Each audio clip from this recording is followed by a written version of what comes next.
Hey guys, how are you all? Welcome back to my channel. Today we will see what if Naruto forgotten son of Prodigy. If you enjoy then please like, share and do comments. Naruto was laying in his bed enjoying the peaceful sleep he was having. Until he heard his mother yell, "Naruto, get up." Naruto, slowly rising up, noticed that it was only 7 a.m. Naruto was thinking to himself, what do they want? They usually don't wake me up unless it's my birthday. Looking at the calendar, he noticed it was October 10th. He quickly dashed out of his room, now full aware it was his 9th birthday. Knowing that today was his birthday, but more importantly knowing he would be able to sign up for the academy. As he raced to the kitchen, he was expecting hugs and happy birthdays from his parents. Instead, when he arrived to the kitchen, he saw that the rest of his family were already at the kitchen table. They were all impatiently waiting for him, while a plate of eggs and bacon was out for each of them. Sorry, couldn't think of any Asian breakfast foods. Come on Naruto, you're gonna cost us from eating your sister's birthday breakfast, said Kushina. Mito and Naruto both blinked in surprise because they didn't hear or any mention of him. What do you mean by your sister's? Isn't it my too? I mean it's my birthday too, declared a now slightly irritated Naruto. Kushina and Minato both almost jumped out of their chairs, completely now aware that they had forgot about Naruto. Oh my god, what a terrible parent am I. I totally forgot about my other son's birthday and it's on the same day of Mito. Wait. What am I thinking? Mito's. OMG, I'm a terrible, do I say? Thought both a very nervous Kushina and Minato. Lucky Minato wasn't Hokage for nothing. Well, Naruto, what she means is that breakfast was dedicated to Mito here, while lunch will be dedicated to you. So you get to pick anything you want for lunch. Naruto looked at him and his mother, already completely figured them out.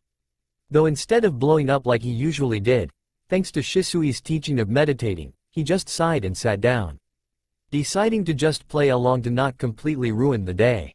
Oh, okay, I guess that makes sense, said Naruto as he sat down and begun to eat. Mito also deciding to eat, totally buying the lie their parents had said. While both Kushina and Minato looked at each other with a ton of guilt, both now determined to make sure to make it up to him. After breakfast, Minato had quickly left to finish his Hokage business so he could come home early for today's birthday party, leaving Kushina, Naruto, and Mito alone at the table. So Naruto, what are you planning to do until your birthday party this afternoon? Asked the determined Kushina, wanting to make it up to him. Well, I was hoping to go see Shisui-sensei, replied Naruto. Why would you want to train on your birthday? I mean, don't you want to go play with your friends? Asked a puzzled Kushina. A now very embarrassed Naruto replied, well, you see, it's just that. Mumbling the rest as he looked over at Mito. What did you say? Said Kushina as the look at Mito didn't go unnoticed. It's that I really don't have any other friends besides Shisui, said a now ashamed Naruto as he thought why this had happened. Flashback no jutsu. It has been the year during their 8th birthday. It had been the day that Naruto decided to pull prank on Mito, dyeing her hair red. Naruto, oh, yelled an enraged Mito, as her hair was red, making her look just like her mom. I'm gonna kill you. Ha ha ha, look, it's Mini Mom. Ha ha ha ha, laughed Naruto as he ran out of his house to the safety of Grandma Tsunade. This is pointless. He is so much faster than me. As well that Tsunade will definitely protect him from my wrath. UGHHH. I'll get you back one way or another, Naruto, thought Mito as she walked back to her room. Later at the birthday party, all the clan heads' kids had been invited, as well as a few civilian friends of Mito and Naruto. The party had been going well. Parents were inside enjoying a few drinks, while the kids were outside waiting until cake and to open presents. That's when Mito decided to get her revenge. I'm pretty sure that everyone here would probably do anything I should, thought Mito as she plotted her revenge. Hey everyone, listen up. If you play with Naruto you can't be my friend, announced Mito to all the kids. All the kids looked at each wondering if they should listen, but ending up doing exactly that. They thought that if they had to be either Naruto or Mito as a friend, it would be Mito because their parents said she was really important to the village. So of course almost everyone just went with it. I can't believe she just said that. Look at that, everyone is going along with it except Shikamaru and Choji, thought a shocked Naruto. So for the rest of the day every time Naruto tried to play with someone he was kicked out. I can't believe she would do this, thought Naruto as he went inside and locked himself in his room telling his parents he was sick. Flashback no jutsu release. Why wouldn't he having friends? I mean he is the son of the 4th Hokage? Thought a now very intrigued Kushina. So she decided to ask. Why don't you have any friends? Quote, once again looking at Mito, as she was now paying attention to the conversation. Realizing that she may in fact get in huge trouble if Naruto told her the truth. Naruto of course being the kid he was said, I don't know, I guess they just don't like me too much. Lied Naruto. It's not like I don't have friends, it's just none my age. Shisui, Kakashi, and Itachi are my friends. Seeing that Kushina wasn't satisfied with the answer decided to run for it. Well I'm gonna go bye mom, see you later, said Naruto as he sprinted off. Mito just sighed in relief and left thinking, I can't believe that Naruto didn't rat me out. Why do I feel so guilty now? Clutching her heart. Why didn't you just rat me out, Naruto? Of course this didn't go unnoticed by Kushina. What's going on here? What do you have to do with it, Mito? Well I'll figure this out later. Thought Kushina as she went on her way to finish up her chores for the birthday party later today. With Minato. Well that's the last of it, signed Minato as he finished up his paperwork. Suddenly his family picture of him and his family caught his eye. Then he formed a smile thinking how long it has been. I can't believe that my kids are already turning 9. Looking at Mito in the picture. Mito has surely grown in her training the past year. I truly believe that you are the one that Death spoke of. She definitely had inherited his looks. The blonde hair and bright blue eyes. Yet, she is just like Kushina, brash, dense, kind, loyal, and the temper. Suddenly Minato formed a sweat drop thinking about his daughter's aggressive temper.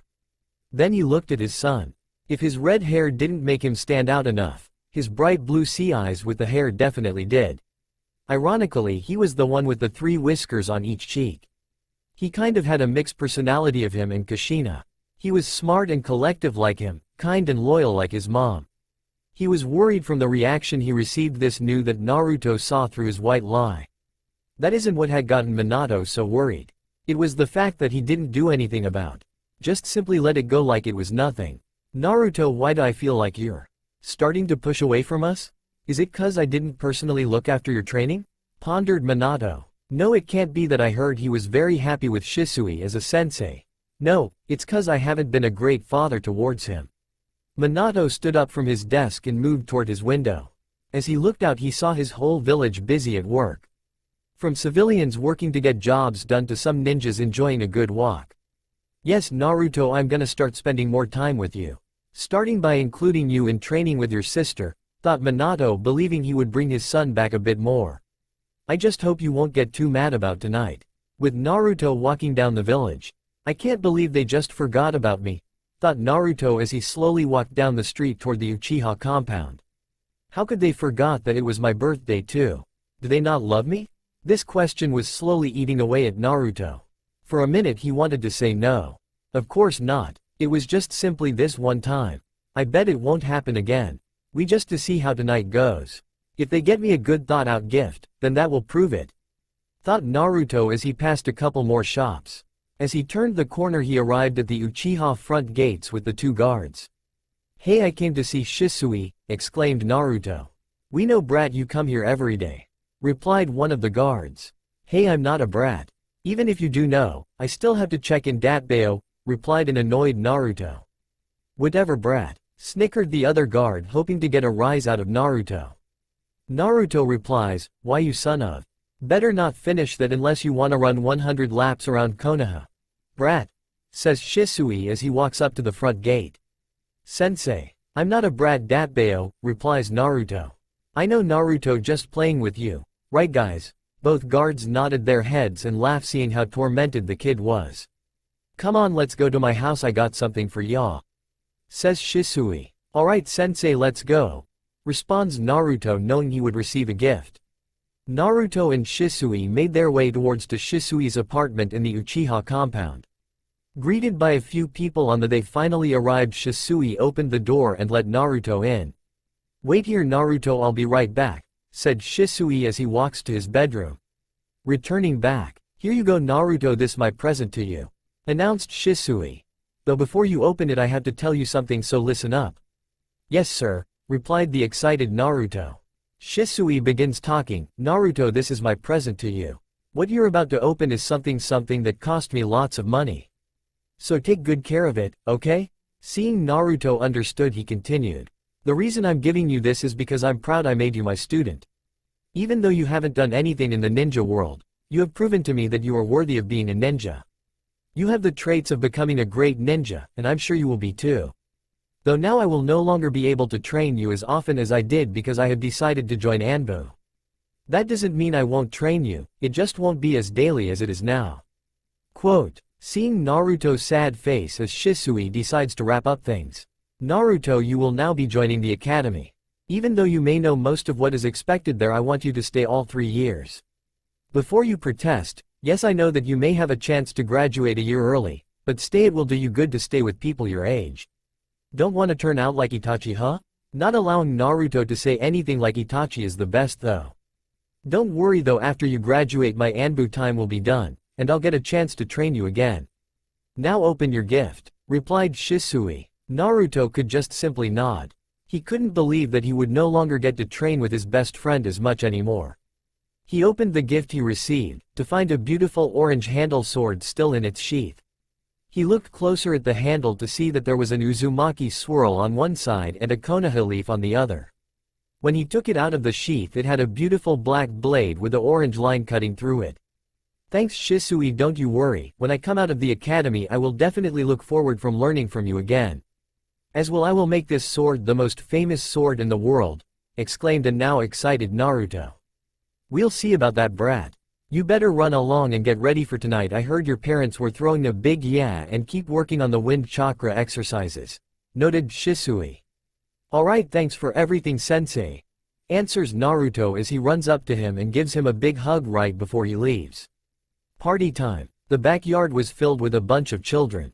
There was lots of music and games. Though there was one kid who stuck out, and that was Naruto. He was simply just sitting on the side with Shikamaru and Choji. So Choji, you ready to join the academy next week or what? Asked Naruto. What a drag. I really don't want to go, but it's better than being stuck with mom, replied the lazy Nara. Well, I'm very excited Naruto, I really want to become a strong ninja, exclaimed Choji as he ate away at his chips. Suddenly Kakashi popped out of nowhere. Yo, Kakashi said coolly. Kakashi, what's up? Did you come to the birthday party? Answered Naruto. Sorry Naruto, I have a mission, and came over to give you this, said Kakashi as he handed Naruto a wrapped gift. Give me, remarked Naruto as he ripped open the present to find a mask and an orange book. What? Why did you give me this book, you pervert? He turns around to see Kakashi had already left. He looked at the book and the mask. It wouldn't hurt to read it, would it? Nah, let's just see what's it about. Completely forgetting about Shikamaru and Choji, he opened the book and begun to read it. Blushing just after reading one random page. Now I know why Kakashi wears the mask, thought Naruto as he looked at the mask. Suddenly Kushina had called in all the kids to eat cake and open presents. Of course Naruto and Mito got to sit at the front of the table, while the rest of the parents and kids sat in front of them. After everyone devoured the delicious cake, presents were handed out. Mito and Naruto mostly received clothes and money from most of the civilian families. From the clan families they received some ninja tools. Kushina had decided to start to teach both Naruto and Mito about sealing, so gave them a book over it too. Tsunade had decided to give both Naruto and Mito a book about medical ninja. Makoto Uchiha decided to give Mito an Uchiha shirt, much to Sasuke's annoyance. While Itachi handed Naruto a wind scroll he had collected on one of his came Minato's gift. Alright everyone, listen up. Today I have decided to give both Mito and Naruto special gifts. As well, make a big announcement, announced Minato to the crowd, as he whips out a summoning scroll which he gives to both Mito and Naruto. I would like to give you guys the summoning scroll to the Toad contract. Naruto quickly runs up and starts writing his name in the scroll. I knew it, my parents would never forget about me. Ha, this shows they love me too. As well, toads beat crows. Ha, take that Shisui. So dad, what are the hand signs for the summoning jutsu? Exclaimed Naruto, hoping to show off in front of the crowd. You see Naruto, I won't teach how to summon quite yet, maybe after the academy. I'm just giving you the summoning scroll for now, replied Minato. Ughhh, moaned Naruto, really wanting to know how to summon. Alright, now for my second announcement, exclaimed Minato. This suddenly got everyone's attention, wondering what this second announcement could be about. Many of you know the Namikaze is actually a cousin clan to the Uchiha. Minato looked down, seeing some of the Uchiha smirking, knowing well that the Yellow Flash was actually a cousin of the Uchiha. Well, today I have decided to announce Mito as the official heir of the clan. Many looked at him in shock, not because of the announcement, but because in reality the heir of the clan was always the oldest. In this family it was Naruto Namikaze. Kushina looked shocked, not believing Minato would actually do something like this without her approval. Mito didn't know what to think. Everyone else was a bit taken back, but many of the clan heads understood. If the eldest didn't show promise, then the next kid would take over. Thought that really wasn't the case here. Naruto was even more shocked, not believing his own birthright was stolen from him. Of course Naruto wasn't gonna let this slide. What do you mean Mito is the heiress? Fired Naruto. That's my birthright. Not hers. Naruto just she shows lots of promise as a ninja. Exclaimed Minato, didn't think he would get this mad. I mean, he has always been so quiet and calm about things. And I don't. Ask Shisui. He says I show lots of promise too. Yelled Naruto. I'm not saying you don't show promise, it's just. Minato couldn't finish as Naruto ran out crying, covering his eyes. I can't believe he did that. And this pain in my eyes. Minato, I don't believe that was wise of you. I mean, I understand you wanted to give Mito the title, but shouldn't you have told Naruto beforehand? Suggested Shikaku Nara. As well, isn't a bit early to be naming heirs? Many of the people in the crowd started agreeing with Shikaku. And why didn't you tell me beforehand? Asked a now irritated Kushina. Well, you see, I wanted it to be a surprise. Stuttered Minato. I jumped the gun, didn't I? Of course you did. I can't believe you did that to your own son, oh great fourth.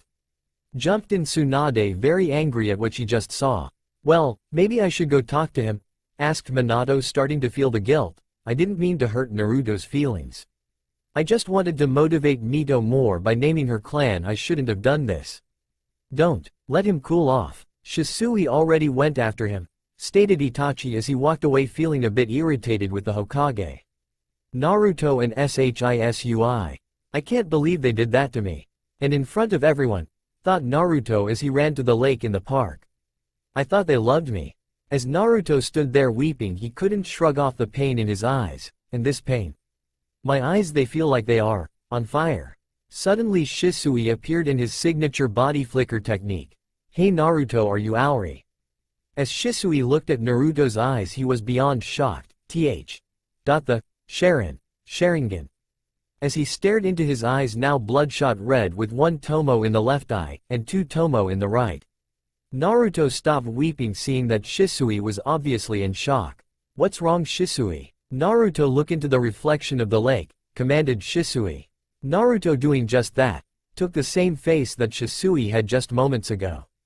Well, this just got very interesting, thought Shisui. Suddenly Shisui appeared in his signature body flicker technique. Hey Naruto, are you Auri? As Shisui looked at Naruto's eyes, he was beyond shocked. The Sharingan. As he stared into his eyes, now bloodshot red with one tomo in the left eye, and two tomo in the right.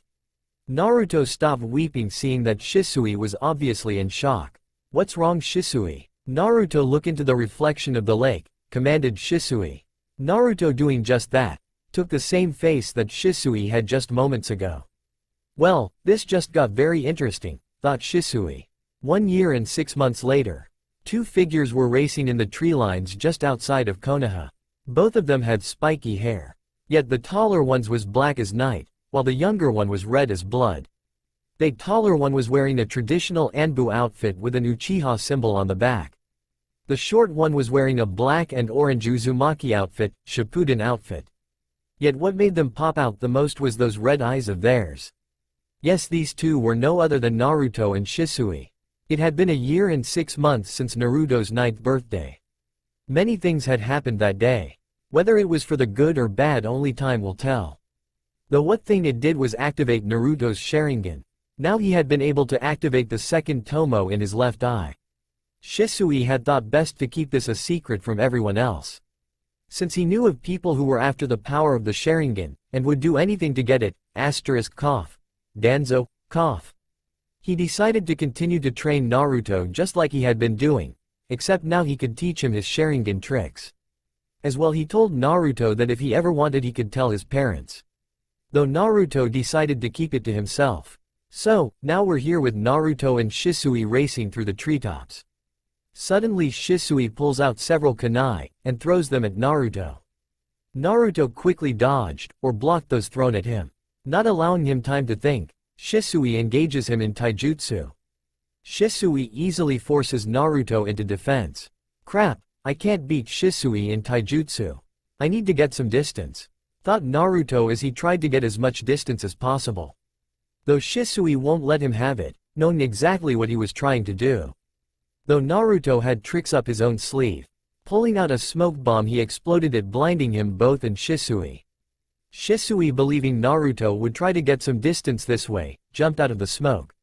Though that's exactly what Naruto was hoping, he didn't jump out of the where Shisui jumped. He used a widespread jutsu to force him right where he wanted him.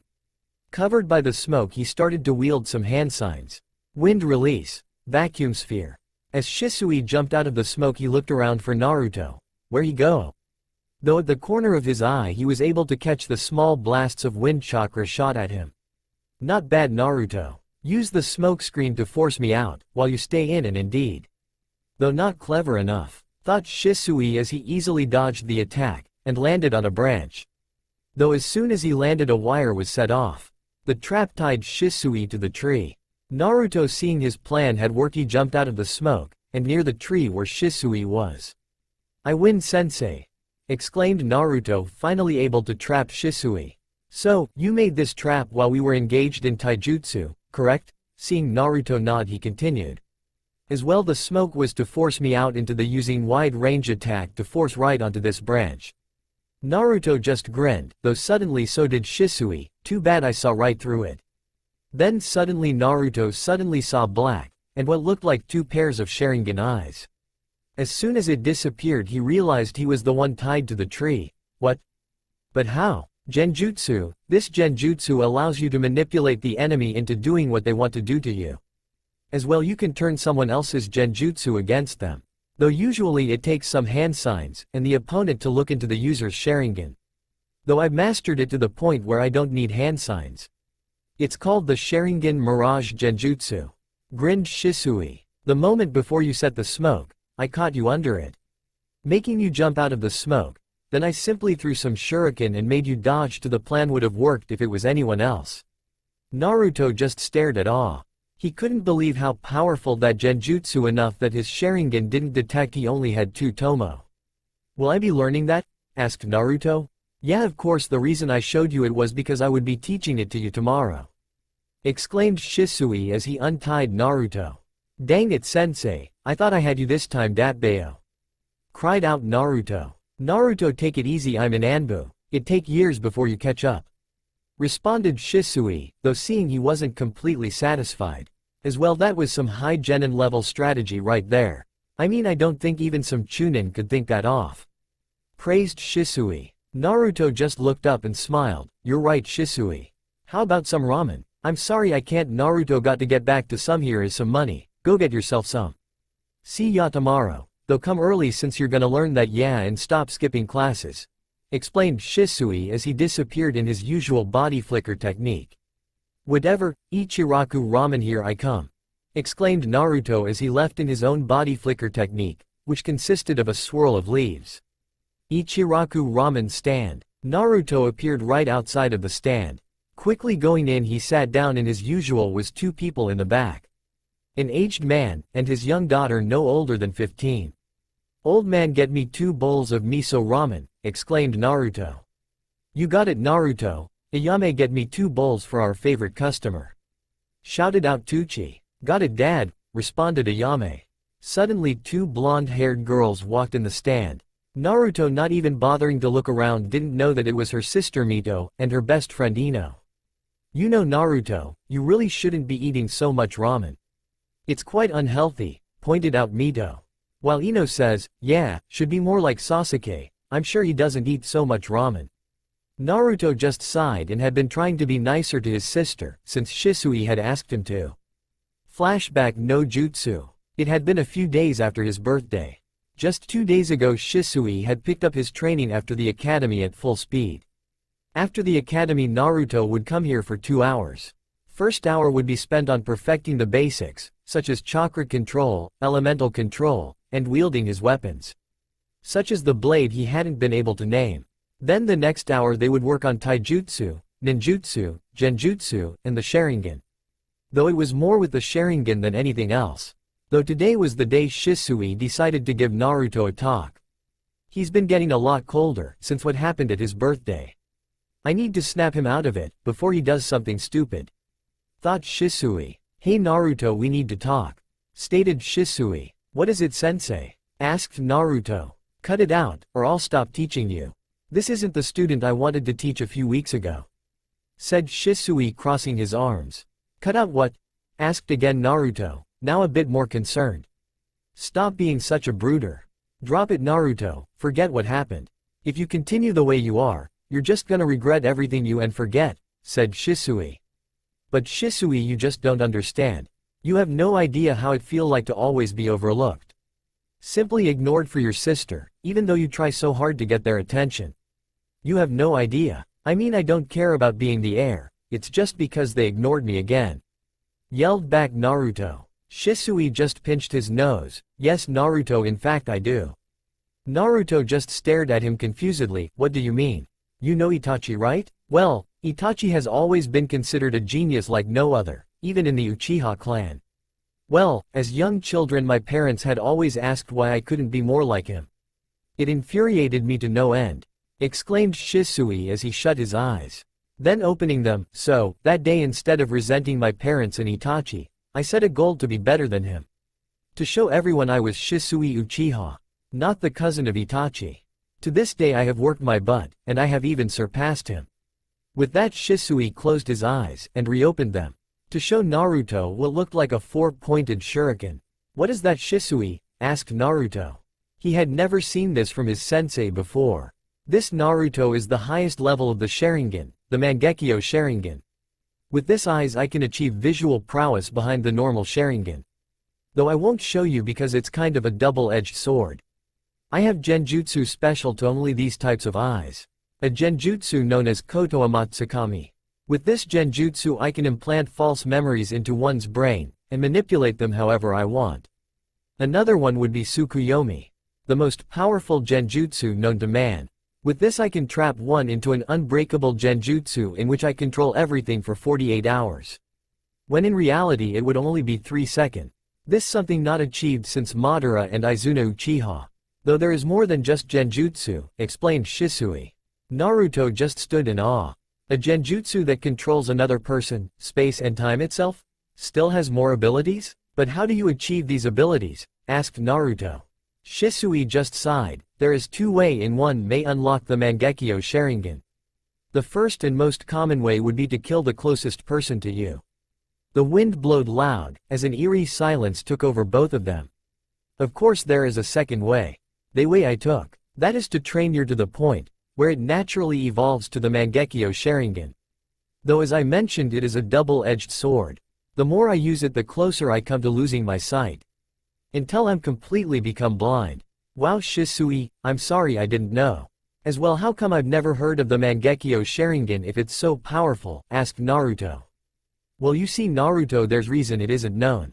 The reason is because the Mangekyo Sharingan is very difficult to achieve.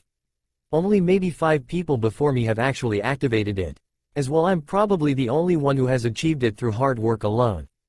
Everyone else has activated it by killing the closest person they have, replied Shisui. That's why it's a clan secret. If everyone knew there would be clansmen killing left and right. I see, but why are you telling me this? Asked Naruto. It's because I want you to completely forgive your parents. I understand how it feels to be overlooked. Though don't allow to turn into a shallow person. You still have Tsunade, Kakashi, Itachi, me, and many other people. Right? You should even include your parents because one day you will show them who Naruto is. In fact, once you graduate you really don't have to be a Namikaze. You can change your surname to Uzumaki. A clan of friendship. That's why I put its symbol on your sword," said Shisu, pointing to his orange-handled sword. Naruto's eyes just widened. "You're right, Shisui. I'm not just the Hokage's son, or Mito's brother.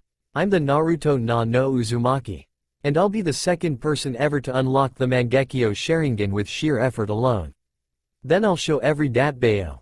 "Good, then stop being so cold to your family. I don't expect you to be friends with your parents, but actually respond to them nicely. As for your sister, try to be friends with her.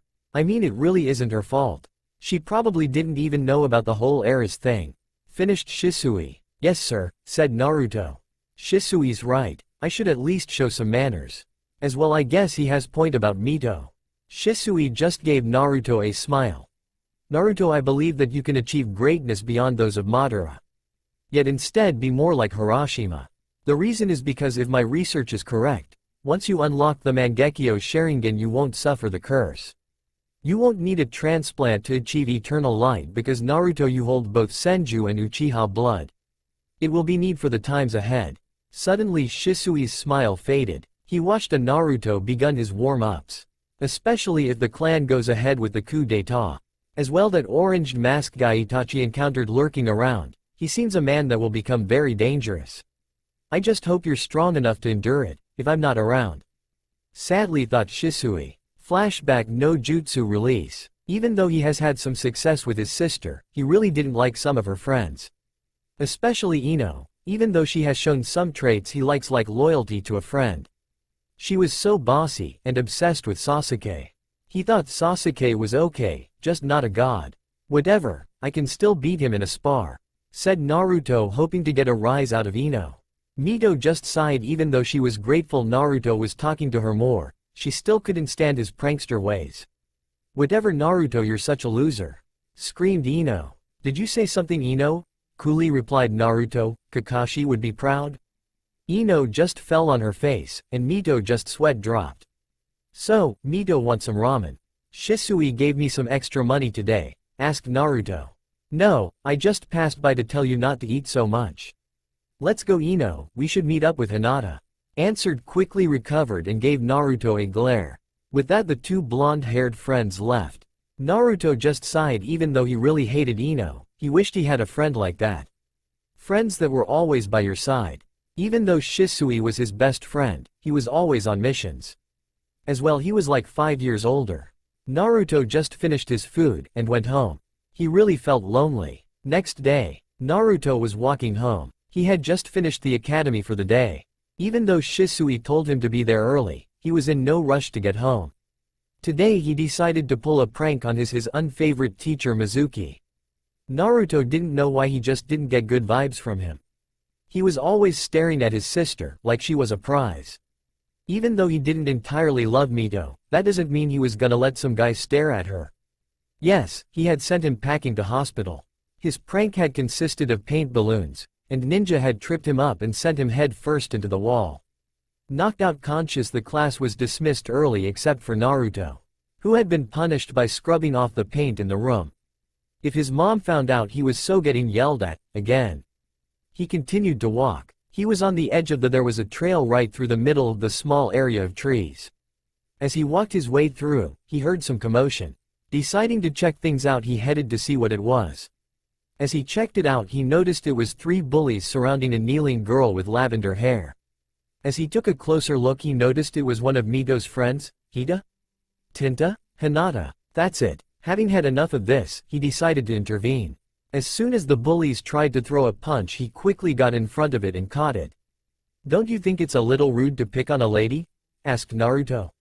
"What's it to you?" asked one of the bullies. "Who are you anyways?" "Hey guys, it's Mito's brother. My mother said he was the loser son of the Hokage," stated one. "What you gonna do, tell your dad, the Hokage?" taunted one of the bullies. A tick mark appeared on his forehead. He couldn't believe people were saying he was loser. "I beat you all to the ground, Datbayo. I'll show you the only losers here are you cowards." "Whatever, just don't go tell your daddy," taunted one. "Yeah, Brad, it's 3-on-1 anyways," added the other one. "Whatever, fine by me. By the way, the name's not Brat or Hokage's son, it's Naruto. Naruto Uzumaki Datbayo," declared Naruto. With that, Naruto engaged the bullies. It was totally one-sided as Naruto was able to knock them out and tie them to some tree. As he finished that up, he walked up to the girl. "So, your name's Hinata, right?" asked Naruto. Yes. You're Naruto, right? But I thought your last name was Namikaze?" asked Hinata. "Well, yeah, but once I graduate I'm gonna change it to Uzumaki." "'Cause the Uzumaki clan was known for its friendship with the leaf," claimed Naruto. "Why wouldn't you want to be Namikaze?" asked Hinata, clearly confused. "Well, you see, Hinata, I just hate being known as the Hokage's kid or just Mito's. I am going to make a name for myself. I'm gonna show everyone that I'm the Naruto Uzumaki. As well, I really just don't want the last name gave away my spot as heir, 'cause I wasn't worthy enough to be it. So I'm gonna show everyone that I won't let that stop me from being the best Datbayo," replied Naruto. "Well, take care, Hinata. See ya tomorrow at the academy." With that, Naruto just jumped to the trees and body flickered home. Hinata just stood there, still a bit shocked. He just like me, a person believed to be unfit to be heir. Yet he is still strong, willing to go against the tides. "Naruto, you're nothing like your sister describes you." Standing up, Hinata made her way home. "Naruto, you've inspired me to do my best too. Naruto Uzumaki, that has a nice tone to it. Hinata Uzumaki." With that final though, she gave a really big blush. Though she quickly dismissed it because she didn't want to be an obsessed fangirl. No, she wanted to prove her worth just like Naruto. Namikaze household. Kushina and Mito stood in the kitchen. Mito was sitting at the kitchen table, while her mother was cooking some lunch. That's when Naruto appeared in a whirl of leaves. "Naruto, you're home. I wish could really stop using that leaf shunshin," sweetly smiled Kushina. For anyone that knew Kushina, that wasn't the smile you wanted to receive. Yes mother," replied Naruto. "Why'd I have the scariest mom? Red Death, more like the death god itself." "Hello Naruto," said Mito. She was just sitting there reading some book. "Hello Mito," replied Naruto. With that, Naruto went toward his room, and picking up his gear, he walked back to kitchen. As he was about to reach the door, Naruto, aren't you gonna eat with us?" asked Kushina. "He's still a little cold towards us. In fact, he hardly ever eats with us. At least he gets along with Mito." "No, I'm not going to eat. I'm heading to train with Shisui. He said he was gonna teach me something new, and I should get there early," responded Naruto.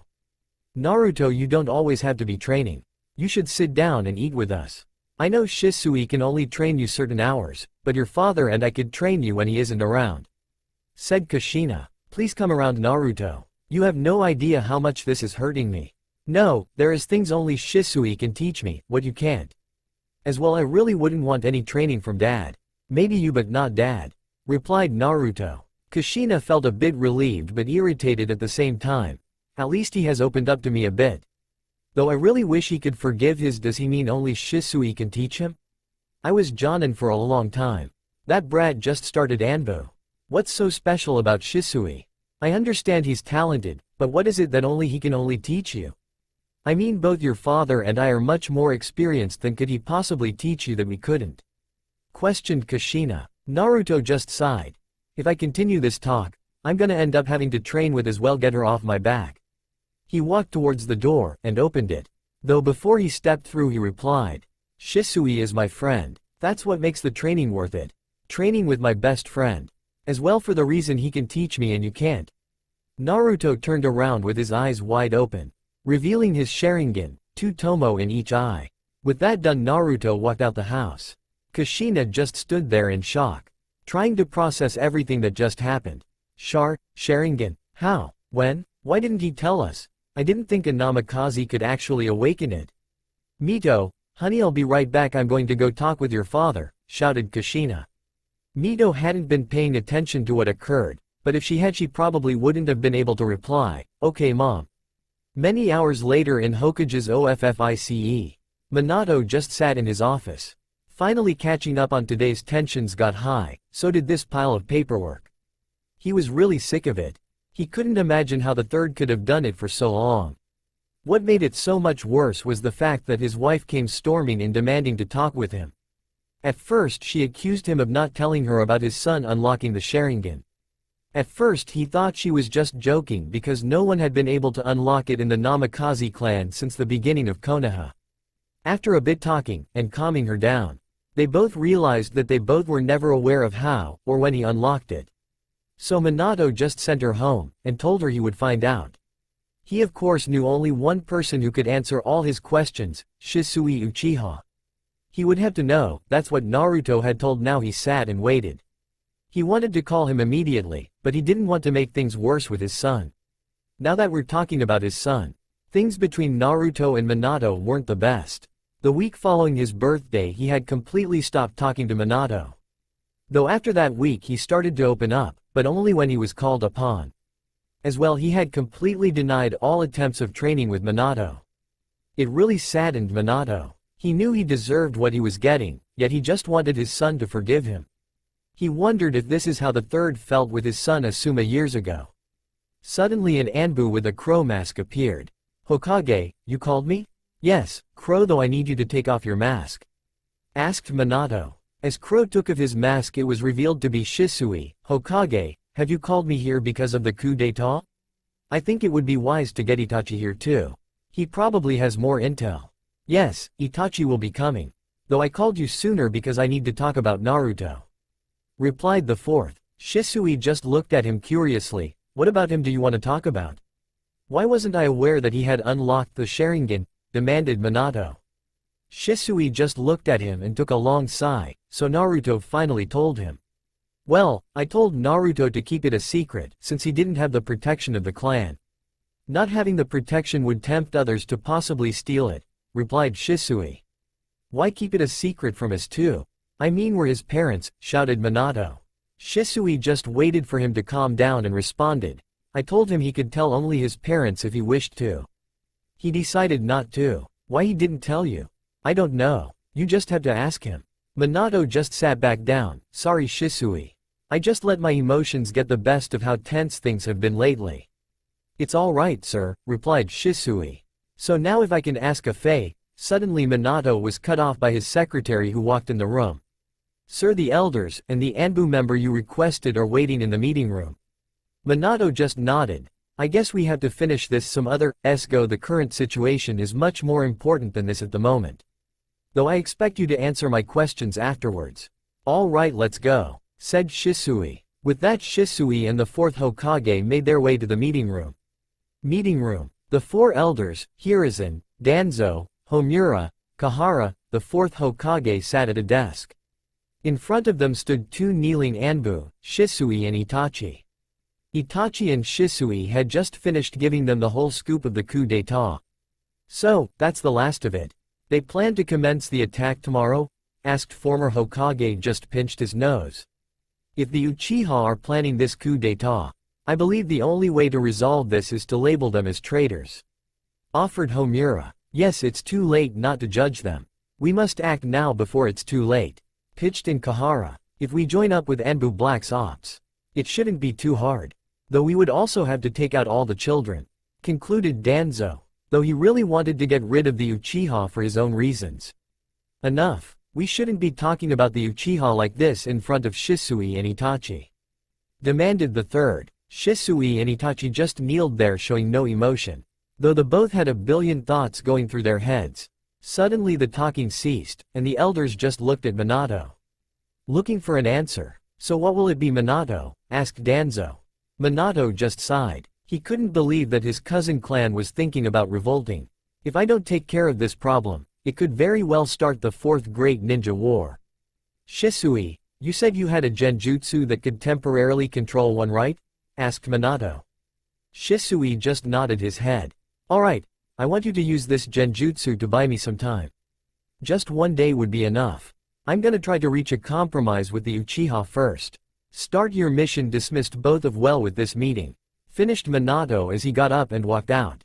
As well, both Shisui and Itachi left. Meanwhile, Danzo had secretly signaled his route to commence their own operations, then made his way to go find Itachi. As he left the room, a little smirk left his face. "If everything goes right, I won't just have a Mangekyo Sharingan, but also all the Sharingan left in the wreckage." Many hours later, Naruto was peacefully sleeping in his room.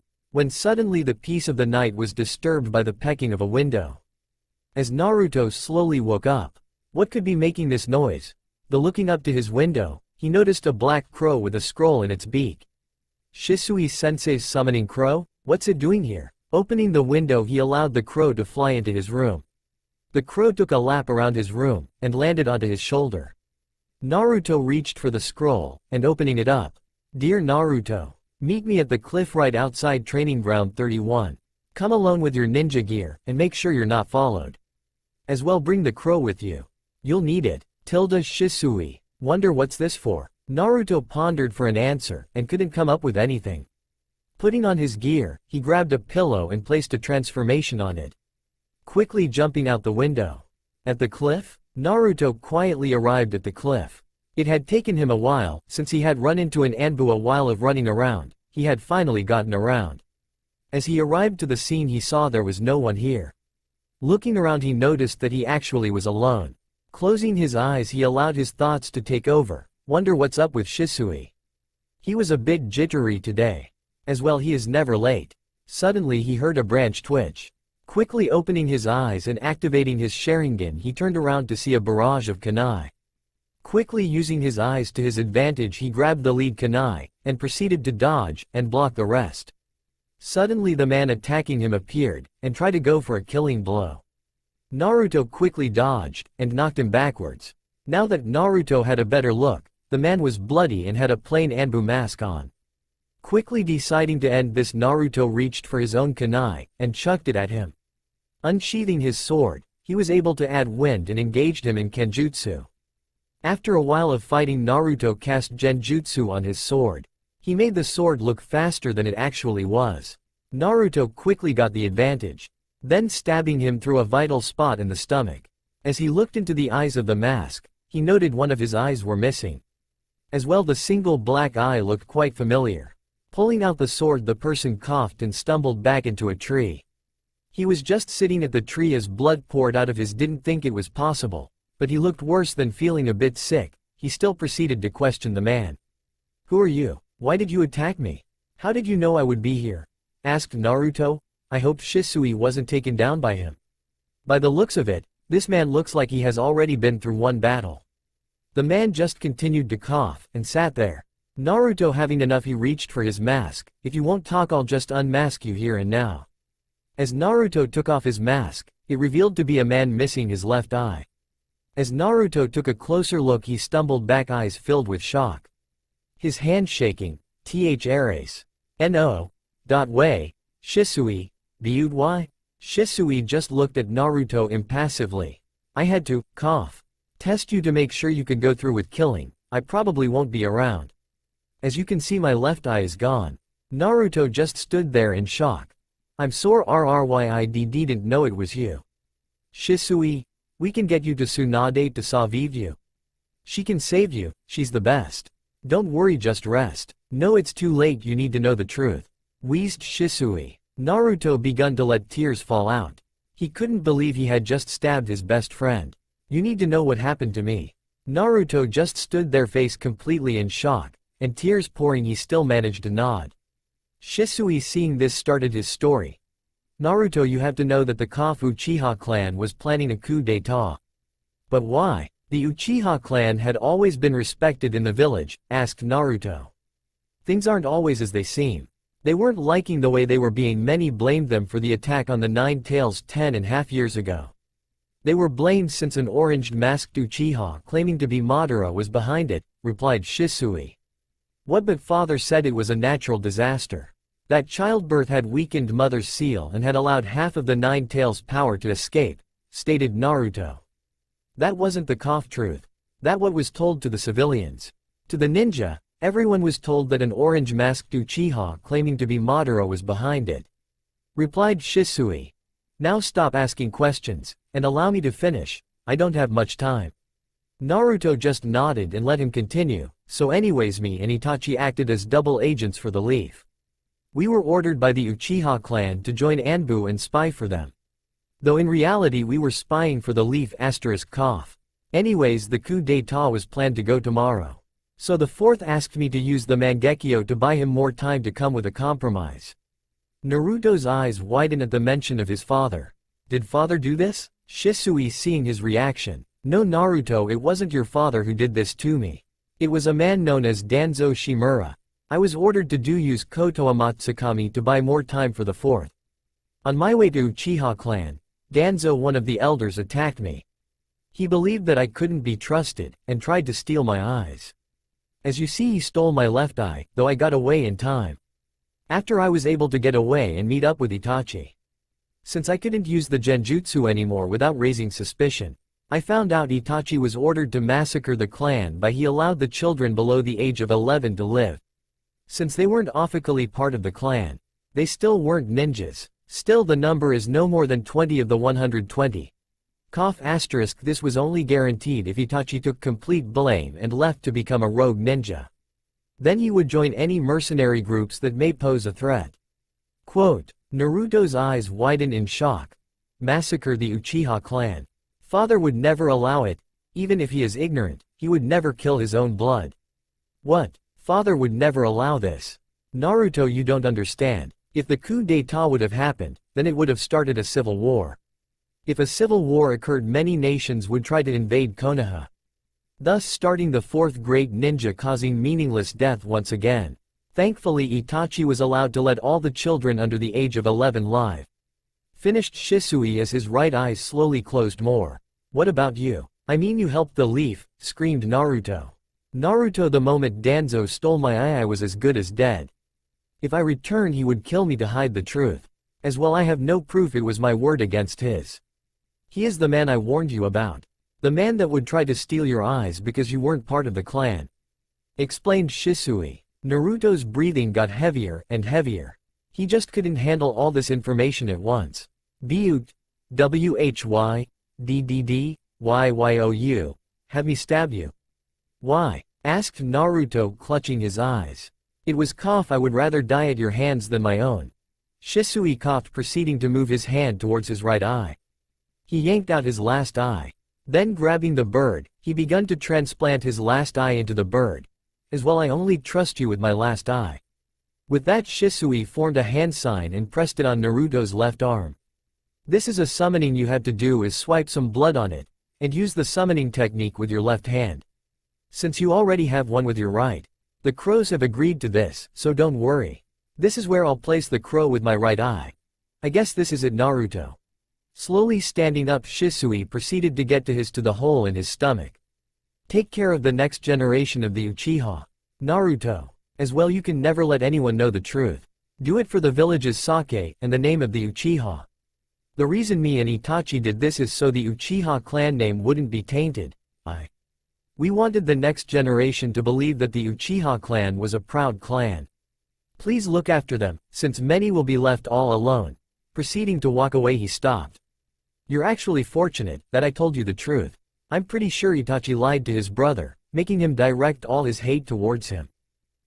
Though I believe that you're stronger than that. That's why I told you the truth. Don't hate your dad, or there was a choice that had to be made.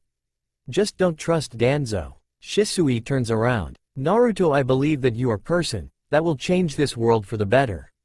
You have the blood of both the Uchiha and Senju. You are destined for greatness. If you ever unlock the Mangekyo Sharingan, head towards the Nakra shrine hidden in the Uchiha compound. Quote, pulling out a scroll, he opened it and unsealed it, showing an even bigger at back. He handed it to Naruto. In here are many of my jutsus. As well, a jutsu to open the shrine. Become strong, Naruto. The future will only get worse from now on. Remember the orange masked man. He is still at large, and is plotting something bad. Suddenly Shisui begun to cough really hard, and blood begun to drip out of his mouth. I've run out of time. I guess this is the end of the road for me, Naruto. In all honesty, Naruto, you were like a little brother to me. Remember, I will always love you like one too. With those final words, Shisui left with his body flicker technique. Naruto stopped shaking, clutching the scroll in his hands.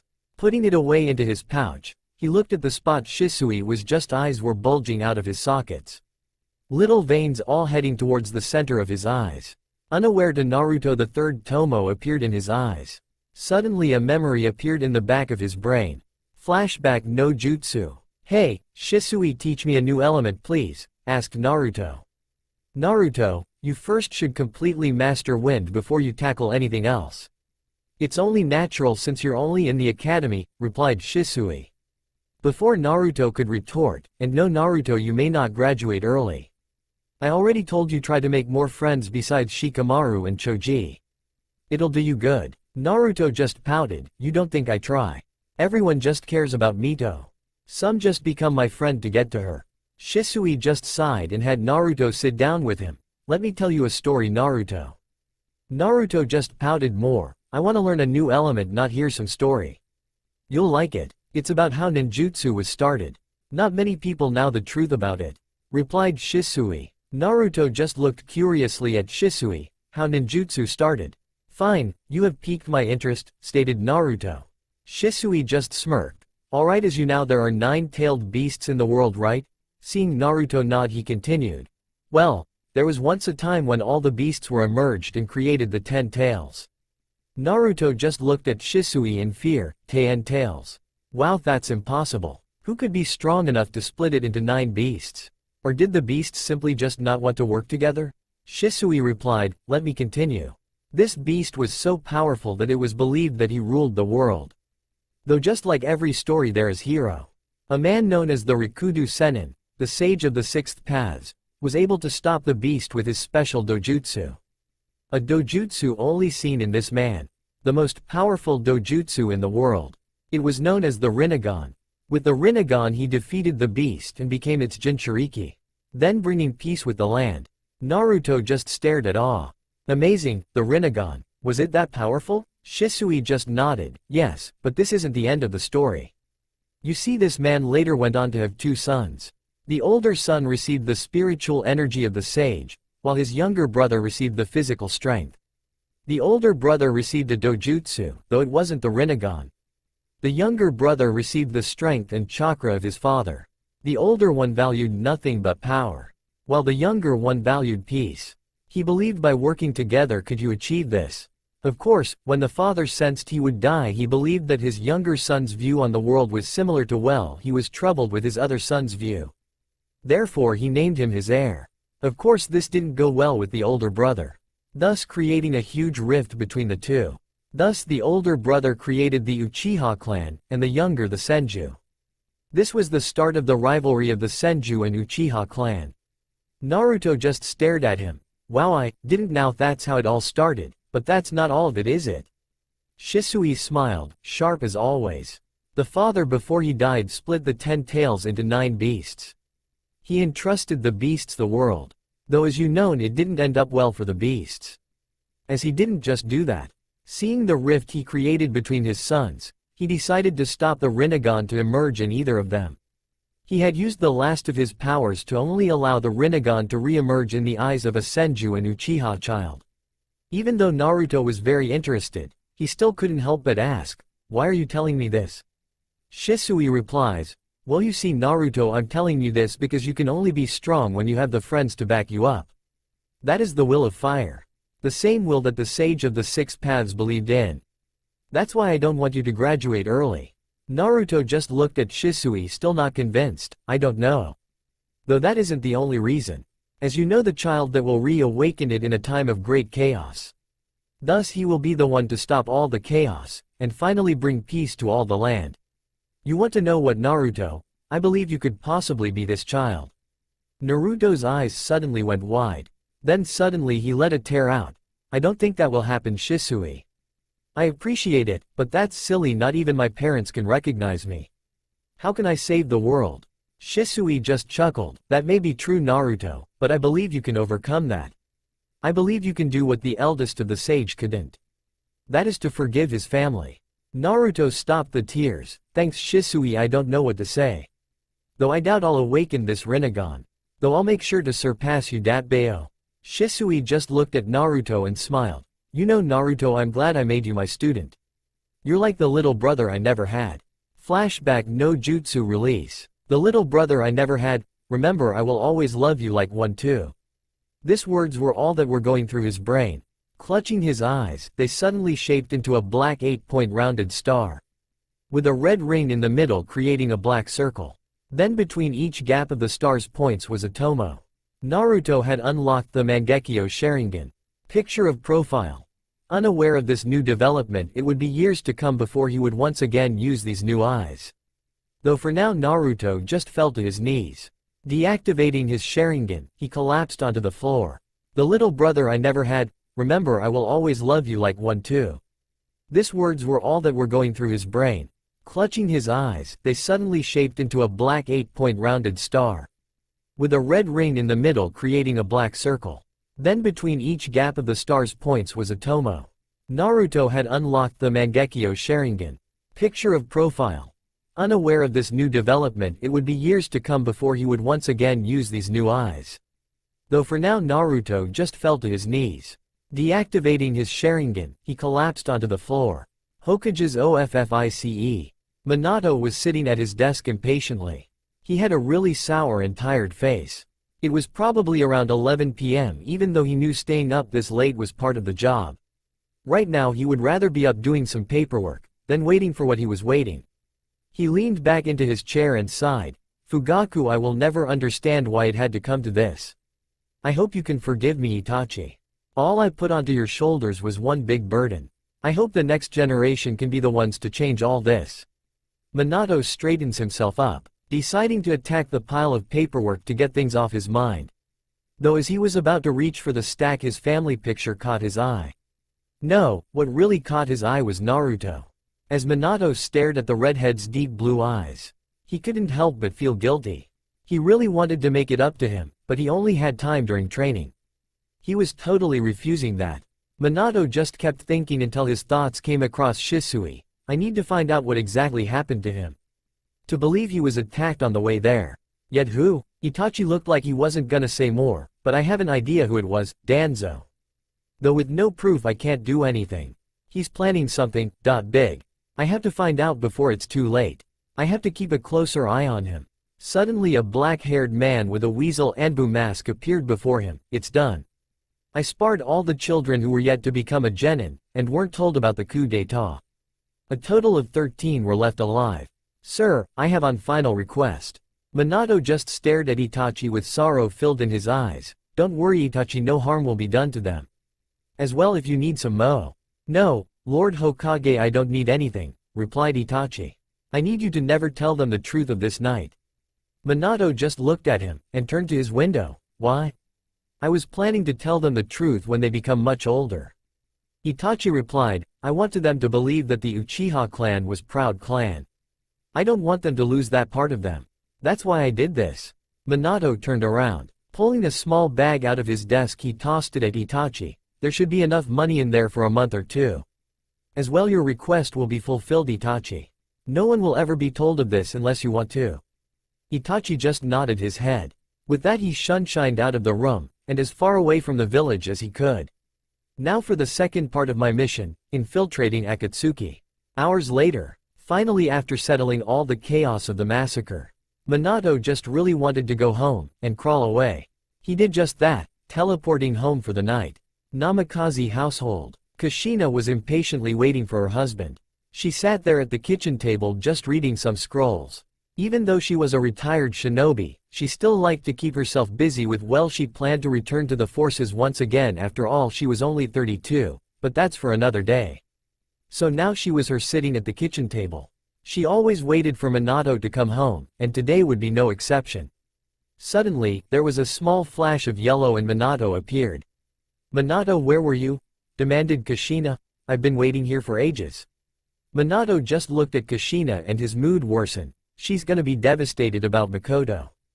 Kushina, I have to tell you something, said Minato. Kushina's eyes just flared up. You cheated on me, didn't you? You son, oh, no. Kushina, there's no way I would cheat on you. I love you, come on. Cut in Minato, trying to calm down his wife. Kushina just looked at Minato apologetically. Of course, sorry, I'm just a bit tired. It's just Mito says that every time she does something wrong. Guilt overtook Minato once again. Well, Kushina, Makoto is dead. There was a massacre at the Uchiha compound. There was only 13 survivors, all children. Kushina's eyes just went wide. Falling back to her chair, she let the tears flow out. Her expression was filled with great sorrow. Makoto is dead. But who would do this? Cried Kushina. We have to stop them. Minato just looked at Kushina painfully. It was Itachi, and he got away. Kushina's eyes just went wide. There is no way. Itachi loved his wouldn't ever do, must be a mistake. Minato just turned around. We don't know exactly why.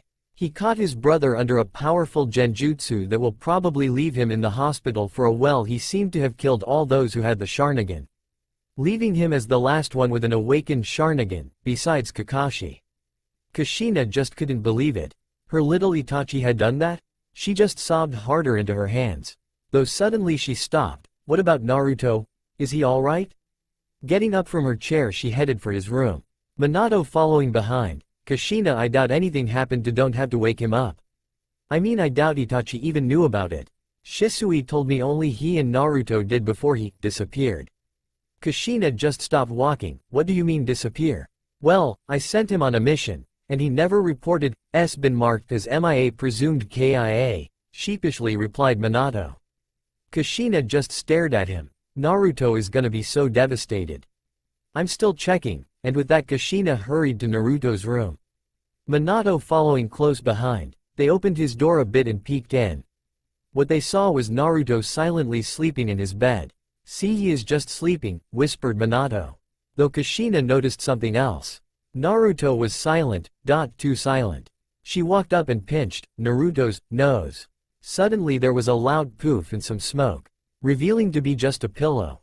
Kushina's eyes went wide and her hands were shaking. Minato, he isn't here. Minato couldn't believe it. Itachi didn't possibly kill his son too. No, there was no way. Kushina, don't worry, we'll find him.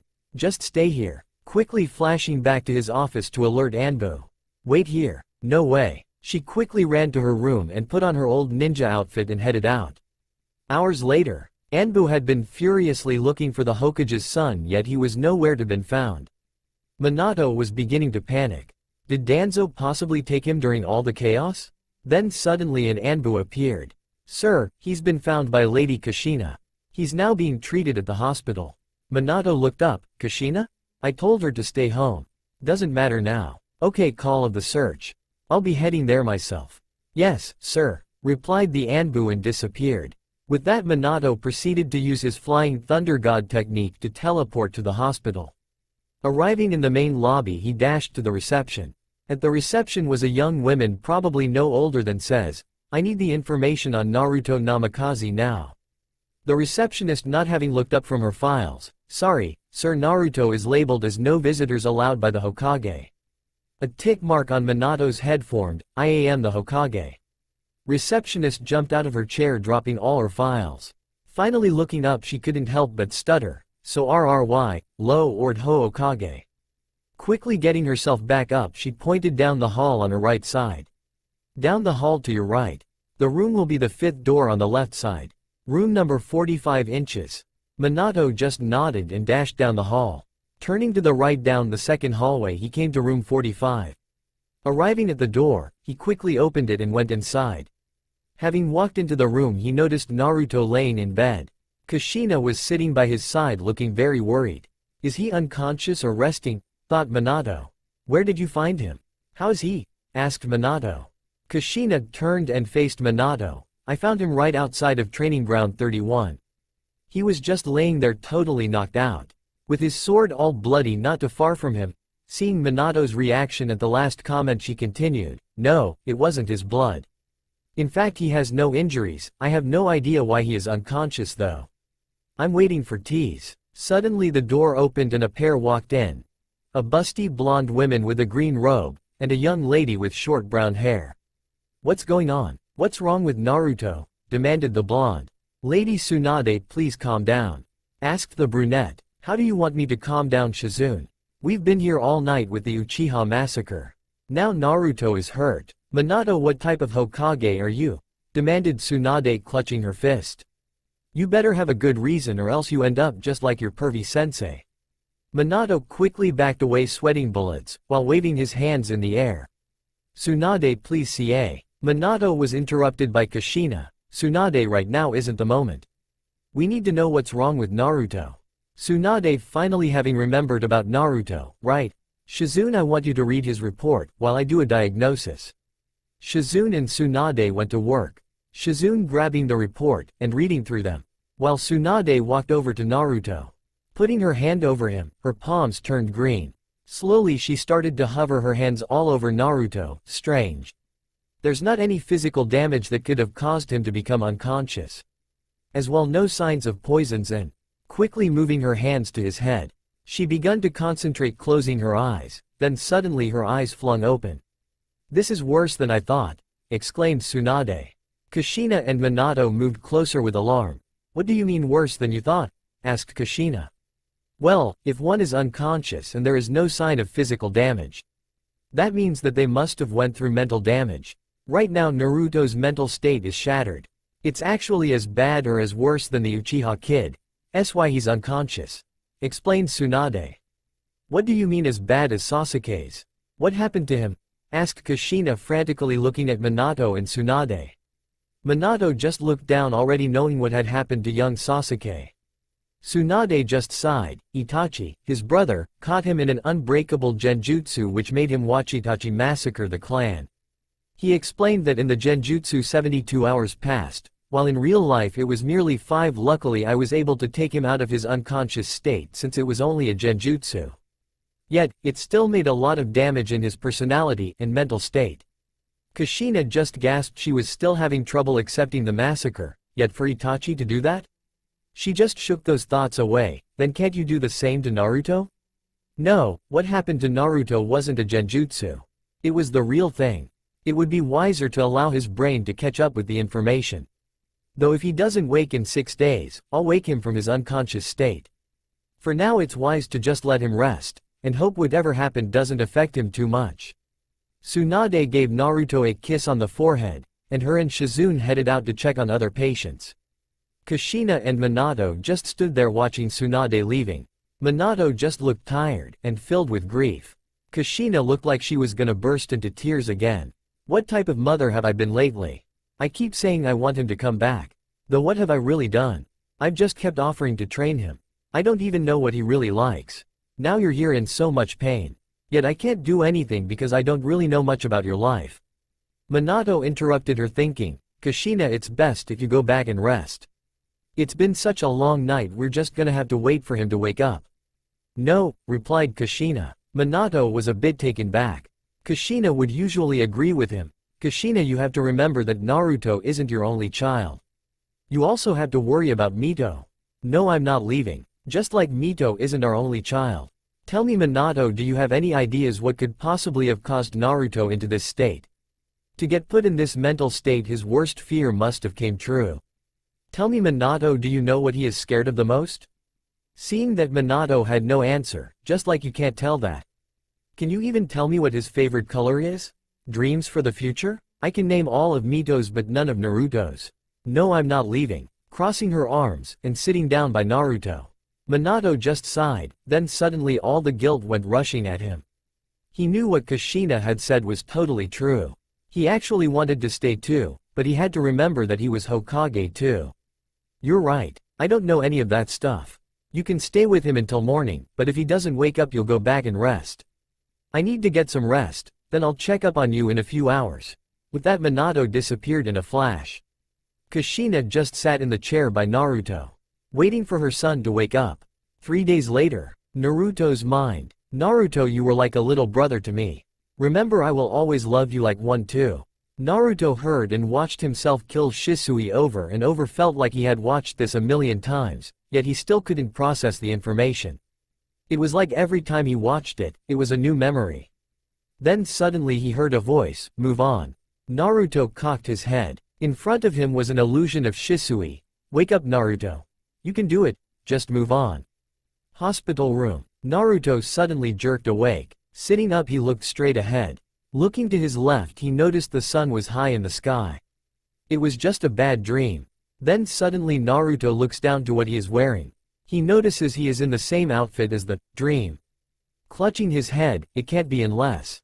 Reaching for his pouch, he digs around. Then suddenly his hand lands on a slightly bigger scroll. His breath suddenly gets much more shallow. Slowly pulling it out, he notices it is the same scroll Shisui gave him. Clutching his head once more he screams, "No!" Kushina woke from her sleep in shock. Looking up she noticed her son was clutching his head with a scroll in his hands. Quickly getting up she heads over to him, and tries to get a grip on him. "Honey, please calm, alright, you're safe." Naruto looks over just noticing his mom, though it wasn't enough to calm him down. As she tried to embrace him in a hug he pushed away, and got off the bed. No, he can't be dead. Falling to his knees he stops clutching his head. "I didn't mean to, I swear." Suddenly he burst into tears. "Who's dead? What happened to you, Naruto?" thought Kushina as she tried to calm down her son. Then suddenly Tsunade burst into the room. "What's going on?" he, looking down at Naruto. She rushes over to him. "Naruto, calm down. It wouldn't do you any good if you just collapse again." Naruto's crying ceases. He rushes over to Tsunade and embraces her in a hug. Randma tss unade iidd and me and ttu. Tsunade just hugs him back. Looking at Kushina she gives her a questioning look. Kushina just shook her head. "He just woke up like this. I don't know what he's talking about." Tsunade, having understood, grabs Naruto and brings him back to his bed. "Okay Naruto. Calm down. Then tell us what happened." Naruto, having understood what she said, begun to calm down. "What happened to you last night, Naruto?" asked Tsunade. Naruto looked at her and stuttered back. Hisui attacked me. Thni def ended isww or wwnt through Shaking his head to compose himself, he gulped and continued. "I stabbed him with my sword, then he died, but I didn't know it was him. I swear you have to believe me." He had a mask. Tsunade's and Kushina's eyes went wide. "Shisui did this? Was he with Itachi?" "Why did Shisui do this?" asked Kushina. "Was he with Itachi?" Naruto's eyes went wide with the mention of Itachi. Then he remembered what Shisui told him. Did Itachi really kill his clan? Tsunade and Kushina gasped. "Naruto, we never told you about that." "How did you know?" Naruto closed his eyes. "So, Itachi really do it?" He was about to respond when he remembered what Shisui told him. "You can never let anyone know the truth." "He told me before he died," replied Naruto, taking a huge breath, "though I thought he was just making up lies." "Honey, why did Shisui attack you?" asked Kushina. Naruto just gritted his teeth. "I don't know. He said he wanted to test me. He said he was already dying. So he wanted to see how far I had progressed." Naruto's mind was racing at 1,000,000 miles per hour. "Do I tell them?" "No, Shisui said not to, though he did this to me." "Why?" Tsunade looked at Naruto with full sorrow. "Naruto, can I just go home? I want to get some rest," interrupted Naruto. "Has the Uchiha funeral passed?" "Yes, yesterday," replied Kushina. Naruto closed his wanted to go pay his respect to Shisui, but at the same time he felt so bitter towards him. "Okay, can we go, Mom?" said Naruto as he headed for the door. Tsunade just sighed. "I'm not supposed to let you go, but I'll make it. Please Naruto, take it easy." Naruto stopped as he opened the door and in a monotone voice he replied, "Okay." As Kushina and Tsunade saw Naruto leave, a face of worry crossed Kushina and Tsunade. Kushina followed behind his son. Many hours later at the cemetery, the whole village had heard the unfortunate news about the Uchiha clan. That Itachi had massacred his clan, and had only spared the children. Which weren't many, just 13 of the 67 of the Uchiha clan. A huge funeral had been set by the Hokage. Not all the village attended, but a majority of it did. After his mother told Minato about Shisui's death, Minato proceeded to add him to the graves. Which left Kushina baffled since Shisui had tried to kill Naruto, but Minato wouldn't explain it to Kushina. Naruto has been just thankful he hadn't seen his dad all day. He didn't know what he would do if he saw him in front of him. He was holding so much anger towards him. As well, he got really ticked off when Mito greeted him. She just asked if he was alright, and left. From that moment he decided to just stop trying. Even though Shisui had asked him to, he just couldn't stand it anymore. The only reason he had attempted to even talk to her was because Shisui had asked him to. She never tried to say anything back, and took him for granted. Though the only person he really couldn't complain about was his mother. He was very grateful she was there. He probably would have just stayed in his room if it wasn't for her. For the first time in his life he actually felt like his mother cared. She had actually asked him what he wanted to eat. I mean asked him. As well from what he heard from Mito's complaining, she stood by his side all 3 days. He couldn't help but hug his mother.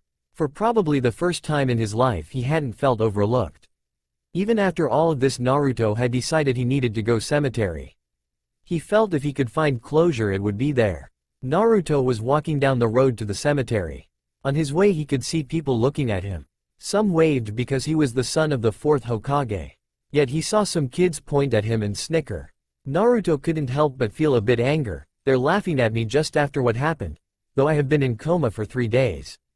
Naruto just sighed. I'm such a mess, I don't know whether I should be angry or that I wouldn't let get to me. Are now getting to me. Turning the corner he walked into the cemetery. As he walked down the rows of graves, he made his way down to the Uchiha Memorial. As he reached the place he began going down the rows, which were alphabetical, until he made his ways to the S's. Taking a deep breath he made his way to Shisui's grave. Naruto looked down. He knew that there was no body in the grave, but he couldn't help but fall to his knees. As he stared down the grave he began to cry. Why did you do this to me, Shisui? Quietly asked Naruto, tears flowing down his face. Why did you have to die? Naruto couldn't help but cry. What Shisui had done, what he had done was just too much. He didn't know to be angry at himself or at Shisui. Shisui said he did this for him, but he didn't know what to think. Naruto just stayed quiet, as he thought to himself. He didn't notice a small figure walk up to him. The little figure walked up to Naruto and whispered, "Excuse me, sir." Naruto turned around and noticed it was a black-haired girl. She had the same dark eyes as all the Uchiha, though they were a little puffy. Naruto slowly moved to the right, curious about the girl. He stayed.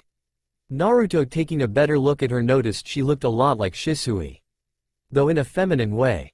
He watched as the girl placed a white flower on top of his grave. Naruto couldn't help but ask, "Did you know Shisui?" The girl just looked up. As she tried to speak her voice choked a little. "Yes, he was my big cousin. He would sometime look after me because MMMY would sometimes be out on missions. He was pretty funny and nice. I miss him and mommy the most." The little girl began to let some tears flow out. Naruto suddenly felt like running away. He really wasn't good with little kids, even though he was a kid. Though suddenly Shisui's voice crossed his mind. Take care of the next generation of the Uchiha. Naruto took a deep breath. Maybe this was why Shisui did what he did. I can do this. I won't run away. Yeah, he was pretty funny, wasn't he? But I don't think he would find it very funny to see you cry, replied Naruto. What's your name, by the way? Aren't you a little young to be here alone? My name is Haruka and I'm 5. So, I can take care of myself, replied the little girl, finally whipping the tears as her fiery attitude started to bubble her reaction. Naruto finally did something he hadn't done in days. He smiled. Fiery and confident, just like Shisui. Naruto blinked at that thought. Wasn't he just confused about Shisui a minute ago? Why was he so happy with this? Getting rid of the thought, he teased the girl. I don't know, you look like a squirt to me. Haruka just pouted. You can't call me a squirt. You're probably like 10. I'm 11, by the way. So tell me, why are you here alone? Asked Naruto. Haruka's little pouty face turned into a sad one. I wanted to bring Shisui a flower, but the lady taking care of us wouldn't let me. So I snuck off. Naruto just sighed, even though he had done the same. I don't think the lady will be too happy with you. As well, she must be worried sick. Haruka replied, I don't care. I said I was gonna say bring Shisui a flower and that it's it. By the way, how do you know so much about him? Who are you? Naruto made a little choke sound. He had a little trouble responding, but he replied, he was my sensei, and he was my best friend. Naruto's eyes widened at what he just said. Though suddenly his mood changed. Yes, he is my best friend. Regardless of what happened, I guess that's what I needed to confirm. Yeah, my best friend. As well, my name is Naruto. Finished Naruto. Haruka's eyes went wide. You're Naruto? Wow, Shisui told me about you. He said that you were a really good ninja. Haruka looked at her feet. Can I ask you something? Naruto looked back a bit curious at her change of attitude. What? Well, my mommy didn't like you very much. She thought that an Uchiha should teach an Uchiha. So why did Shisui teach you? Innocently asked Haruka. Naruto just gave a loud sigh. He really didn't like when the Uchiha would criticize Shisui teaching him. Well, the first reason was because Shisui believed I was a lot like him. As well, me and Shisui were like, No, we were well if you believe an Uchiha can only teach an Uchiha. Well, closing his eyes for a second he reopened them. Unaware himself he had shown the girl a fully matured Sharingan. The little girl gasped, "Wow, you're an Uchiha?" Naruto shook his head, "No, I'm from the Namikaze and Uzumaki clan." The Namikaze clan are cousins of the Uchiha, and Uzumaki cousins of the Senju. Since I have both Senju and Uchiha blood I can activate the Sharingan. So in a way yes I am, but not fully. The girl was still in awe. How did you already master it? My mother said it usually took an Uchiha until the age of 15 to reach its full potential. Only Shisui and Itachi did it early. Naruto looked at the girl confused. Mastered? I only have 2 tomo, unless. Naruto reached to his shoe, pulling out a small knife. He looked into the reflection. As he saw he let a loud gasp. Shisui, you did this for me didn't you? Naruto let out a tear. He had finally understood why Shisui had done what he had done. As he remembered what he had said a long time ago. Flashback no jutsu. Naruto was panting as he was finishing his last exercise. He deactivated his Sharingan as he caught his breath. He had seen the difference between an immature Sharingan and a mature Sharingan. Shisui's Sharingan made him look like he didn't have any in the first place. So he couldn't help but ask, "Hey Shisui, how did you mature your Sharingan so quickly?" Shisui just looked at him. "Naruto, there's no easy way if that's what you're asking. Though there are 2 ways in one may reach the 3rd and final stage." That piqued Naruto's interest. 2 ways? Shisui nodded his head. Yes, one of course is to train it to the limit. Though the second is similar to just activating the Sharingan. A normal Uchiha could activate it when they are in great danger. Though for you it's a little different. Naruto gave him a questioned look. What do you mean? Well, not to bring back bad memories, but you activated your Sharingan because of great grief. The betrayals of your parents was enough emotion to help activate them. Replied Shisui. Naruto asked, I understand that, but why is that? Well, you see, when one isn't a full-blooded Uchiha it takes more than danger to activate the Sharingan, since they don't have enough of the gene in their blood. So it takes a deeper emotion, such as grief and anger. Replied Shisui. Though unless you want to lose someone precious, I think you should just stick to the road of hard work. Naruto waved his hands in the air. Come on Shisui, you know I'm not power hungry. As well, I can never cause intentional harm to those around me. Shisui just smiled at him. Good, because I just remembered. I won't be able to take you out for ramen. I have a mission. Then he disappeared in a poof. Naruto just blinked then yelled, Shisui. Flashback no jutsu release. Naruto couldn't help but cry. He had finally understood. Shisui knew he was gonna die. So he made sure his death wasn't in vain. He made sure the Naruto would be strong enough. Yes, he had found his closure. Though for a moment he forgot about the little girl. I'm sorry I brought back bad memories. Please don't cry, begged the Haruka as she too was about to cry. Naruto composed himself, not wanting to see the girl cry again. Don't worry Haruka. It's alright, as he embraced her in a hug. Why don't I take you back to the orphanage? Haruka shook her head. I don't want to go back yet. It's really lonely there. All the kids are like at least 3 years older than me or 2 years younger. Naruto, just though he hadn't lost all his family like her, he could understand one thing, loneliness. Naruto had felt it his whole life, when Shisui was away. Whether it was at school, home, or at the park. If he wasn't with Kakashi, Tsunade, Itachi, or Shisui, he was usually all alone. Suddenly her stomach growled. The little girl blushed a little at the loud sound she made. Naruto allowed a smile to escape his lips. I guess we don't have to go back right away. How about we get something to eat? Haruka twiddled her fingers. I don't know, but only if it's ramen. Naruto just smiled. Well, lucky you, I know the best ramen shop in town. Haruka's eyes went wide. Really? Mommy wouldn't let me have a lot. She said it was unhealthy. Haruka's eyes narrowed as she thought about her mother.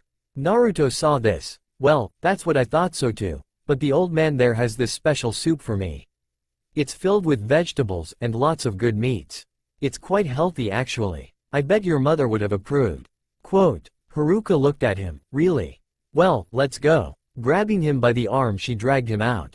Though before she did he gave Shisui's grave one last look and smiled. Then looked back at the girl.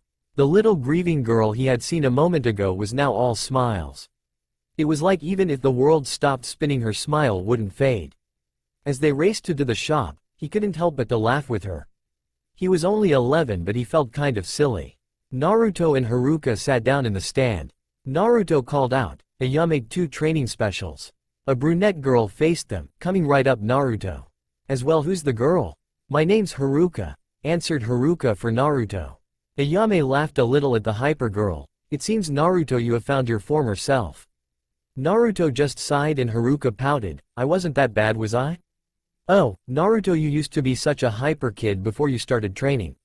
Even I couldn't handle you," replied Ayame as she disappeared into the kitchen. Haruka looked at Naruto. "Hey Naruto, what did she mean, former self?" "Well, you see, I used to be lots like you, Haruka. Always hyper and brash," replied Naruto. "I'm not brash," screamed Haruka. Naruto just smiled, "Whatever." Haruka stopped her pouting. "You know Naruto, you aren't that bad. Especially since you bought me some ramen." "No problem Haruka. I know you're having a little trouble," replied Naruto. "No, it's not just that. You've been the first person since the incident to actually do something. I mean, people say they're sorry for me, but they didn't go out of their way like you did," said Haruka as she let out a tear, reaching for a hug. "So thank you." Naruto returned the hug a bit. "As I said, no problem." Haruka, whipping away the tears, couldn't help but ask, Naruto, maybe you could come visit me tomorrow.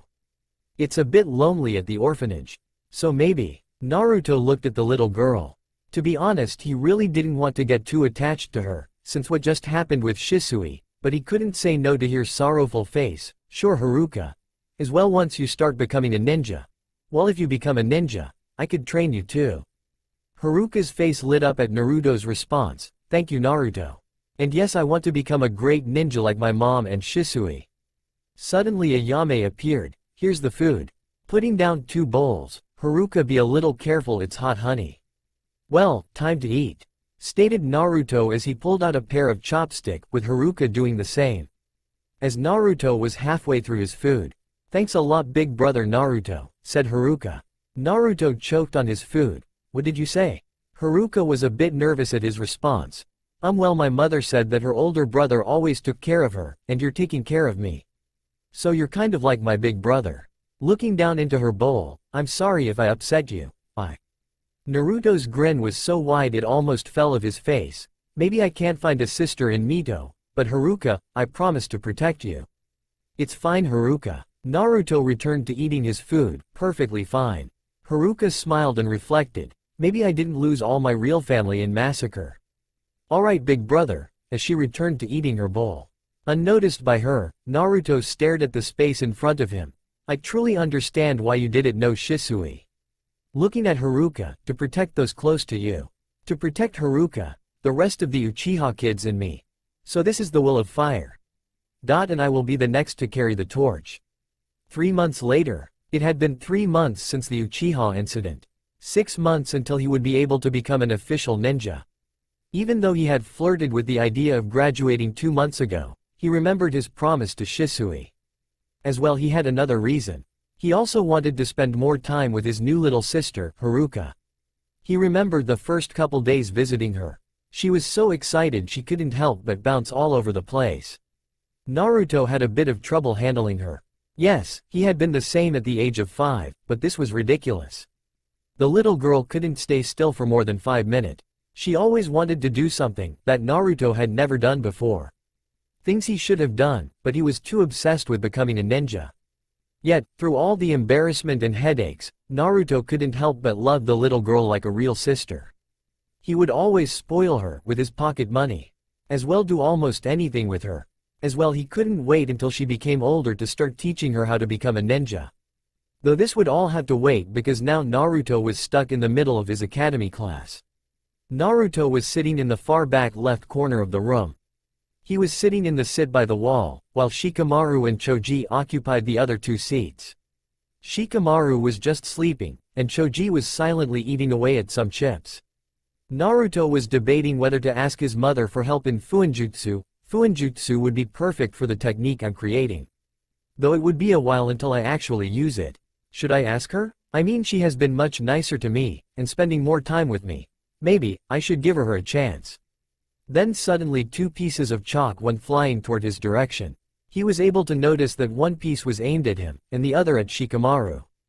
Grabbing his eraser, he threw it at the one aimed at Shikamaru's head, and tilting his head to the left, evading the piece of chalk thrown at him. Naruto smirked. He really liked showing off to his favorite sensei, Iruka. Iruka just gave Naruto a quick smile. Naruto, you're really good. It's hard to believe you aren't a genin yet. As Iruka looked around the classroom, he saw the shock in everyone's face. Many were impressed, never seeing such reflexes. Kiba looked at him with jealousy, while Mito looked a bit impressed. Ino and Sakura were rambling something about trying to be like Sasuke. Hinata just gave Naruto a smile. Shino gave a somewhat impressed face, while Sasuke showed no emotion. He wasn't surprised by the Naruto's reflexes. Impressive, Naruto. But that doesn't mean both you and Shikamaru can slack off in class. So pay attention, yelled Iruka as his head expanded. Shikamaru slowly lifted his head. Can you turn it down, and thanks, Naruto. Then he slowly perched his head back down. Suddenly a big tick mark appeared on Iruka's head. Wake up, Shikamaru. Pay attention. The class suddenly erupted in laughter. Some of them were laughing at Iruka's failure at controlling them, while some laughed at Shikamaru's lazy response. Suddenly one brown-haired kid with red marking on his face stood up. Iruka-sensei, just give up. It's not like they're gonna become ninjas anyways. They're a bunch of idiots who don't pay attention. Kiba, don't talk about your classmates like that. Anyone here can become a great ninja with effort, retorted Iruka. Then suddenly a blonde-haired girl stood up, though they never try, sensei.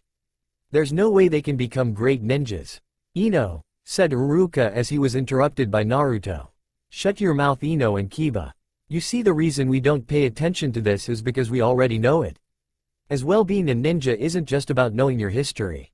You also have to know how to fight in ninjutsu, taijutsu, and genjutsu. So, until you can beat either one of us in this, just shut your face. Why you? Replied Ino as she was ready to go pummel him. I can beat you in anything, Naruto. Bring it on, fired back Kiba as his eyes ignited into little flames. Sasuke, who had watched all this, just grunted. He knew a bit more of Naruto's full abilities, and he knew there wasn't a genin alive that could probably go toe-to-toe with a chunin like Iruka. Sasuke knew he couldn't defeat Naruto. It hurt his ego a lot, but he eventually came to accept it. It was actually Naruto himself who had helped drop his ego a bit. He remembered meeting up with him a few months ago. Flashback no jutsu. 2 months ago. Fire release. Great fireball technique. A huge ball of fire quickly erupted from Sasuke's mouth. The huge ball of fire quickly destroyed the 5 practice dummies in front of him. Sasuke was breathing hard. I need to get stronger, but my limit is only 5A is pathetic. If I want to get him, I need to get stronger. Meanwhile, a blue-eyed redhead was a few trees away, watching him practice his technique.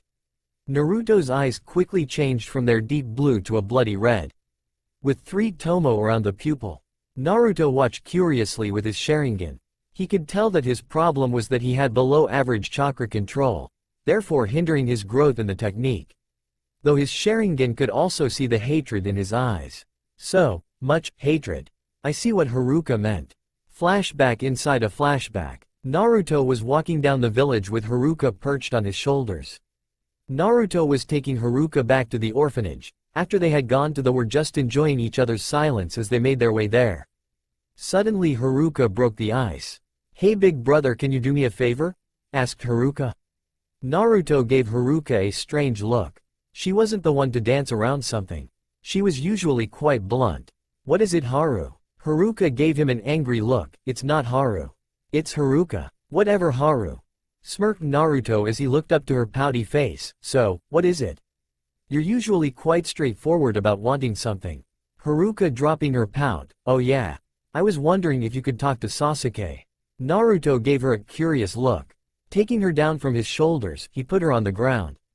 Kneeling down to her eye level. Why?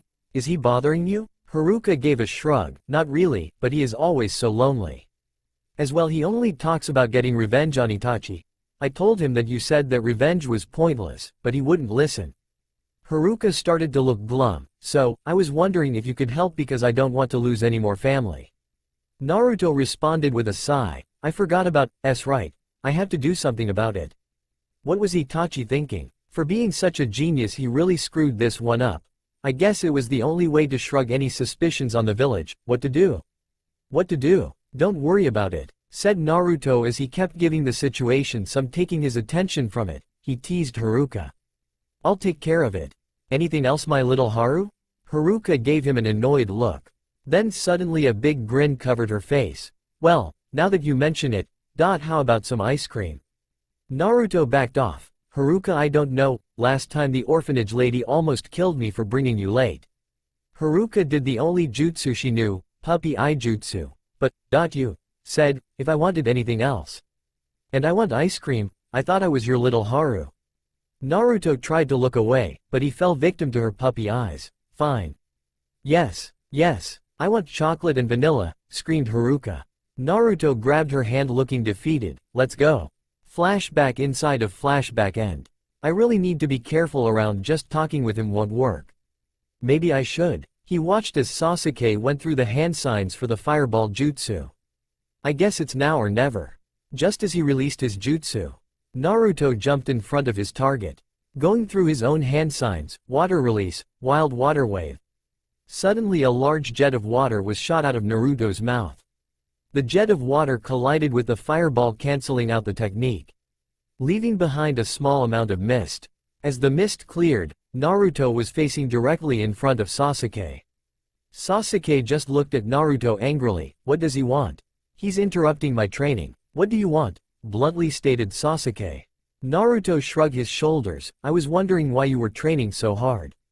It seems you're desperate to become stronger, but for what? Sasuke glared Naruto down. What does it matter to you? You wouldn't understand. Naruto just gave a small laugh. What makes you think I wouldn't understand? Maybe I could even help you out. You can't help me, as well I don't want help, boldly stated Sasuke. Naruto just sighed. Closing his eyes he reopened off the 3 tomo in his eyes. Sasuke seeing his eyes stepped back. There's no way. How do you have those eyes? Retorted Sasuke. I'm from the Namikaze and Uzumaki clan. I really hate explaining this. Anyways, the Namikaze are cousins to the Uchiha, while the Uzumaki to the Senju. Since I have blood of both I can activate the Sharingan, explained Naruto. Sasuke looked skeptically at Naruto. Then without reserve Sasuke demanded, train me. Naruto just looked at Sasuke already expecting this. You don't have enough of it. Sasuke's eyes just grew wide as he remembered what Itachi said. You don't have enough hatred. Sasuke suddenly became so angry. I do too. I challenge you right here and now. Naruto just shook his head. Not aware that Sasuke was thinking about hatred. Follow me, I'll help you get what you need. With that Naruto just walked off. Sasuke debated whether or not to follow him. Could he help me get more hatred? Is this how he already mastered the Sharingan? I guess it won't hurt. Sasuke hurried after Naruto. Center of the village. Naruto was just walking silently as he walked down the street with Sasuke. They walked along. Sasuke couldn't help but ask, how long have you had the Sharingan? Naruto stopped walking, turning to Sasuke. Well, I've had it since I was 9 inches. Sasuke eyes widened at how early he got it, feeling a bit jealous. Though it took a lot of work to master it, since I'm not a full-blooded Uchiha. I just recently mastered it. You could probably master it in a year and a half. So, how long have you had it? Sasuke looked away, mumbling something. Naruto not having heard him. What did you say? Sasuke looked back at him. I haven't awakened it. Naruto suddenly burst out laughing. Sasuke suddenly felt rage once again bubble out. It's not funny. Naruto controlling himself. Are you sure? Not to be rude or anything, but the one teaching me said an Uchiha can awaken it by simply seeing someone they know die. I mean, wasn't the massacre enough? Sasuke looked a bit shocked at the information. I've never heard that before? Who exactly was his sensei? Well, I guess, it wasn't enough for me, retorted Sasuke. Naruto looked impassively at Sasuke. Have you even tried channeling chakra to your eyes? Sasuke felt dumbfounded of never trying that before. Quickly taking his advice, he channeled chakra to his eyes. Suddenly everything changed. He saw everything slow down a notch. As well, he could see signs of chakra inside the people around him. Amazing. Stop that, you don't have the proper control. You'll burn through your chakra too easily, said Naruto. Let's go, we're here. Sasuke looked at where they were. Looking up he noticed it was the orphanage in which most of the Uchiha kids stayed. "What are we doing here? I thought you were gonna help me get stronger?" "That's exactly what I'm doing," said Naruto as he walked in. Sasuke just followed behind him a bit nervous. "What if I have to kill one of my clansmen? Is that how he got so strong?" Suddenly they appeared in the front office, where a young lady around her late 20s was sitting in a desk. "Hello Naruto, are you here to see Haruka?" "Oh, Sasuke, right? You here to see some family, I'm guessing?" Sasuke, not knowing what to say, just let Naruto respond, "Yes, and yes. If you don't mind, we'll head there ourselves." The lady nodded at Naruto. "That's fine, go right ahead. But Naruto, please keep it, always seem to get a bit out of hand when you're with Haruka." Naruto's sweat dropped as he nodded back and signaled for Sasuke to follow. They walked towards the hall to the lady's left. They walked past many doors as Sasuke asked, "What are we doing here?" "Sasuke, what's your dream in life?" asked Naruto. Sasuke looked at Naruto angrily. He really hated how he kept answering his questions with questions. It annoyed him to no end. "It isn't a dream because I will make it a reality.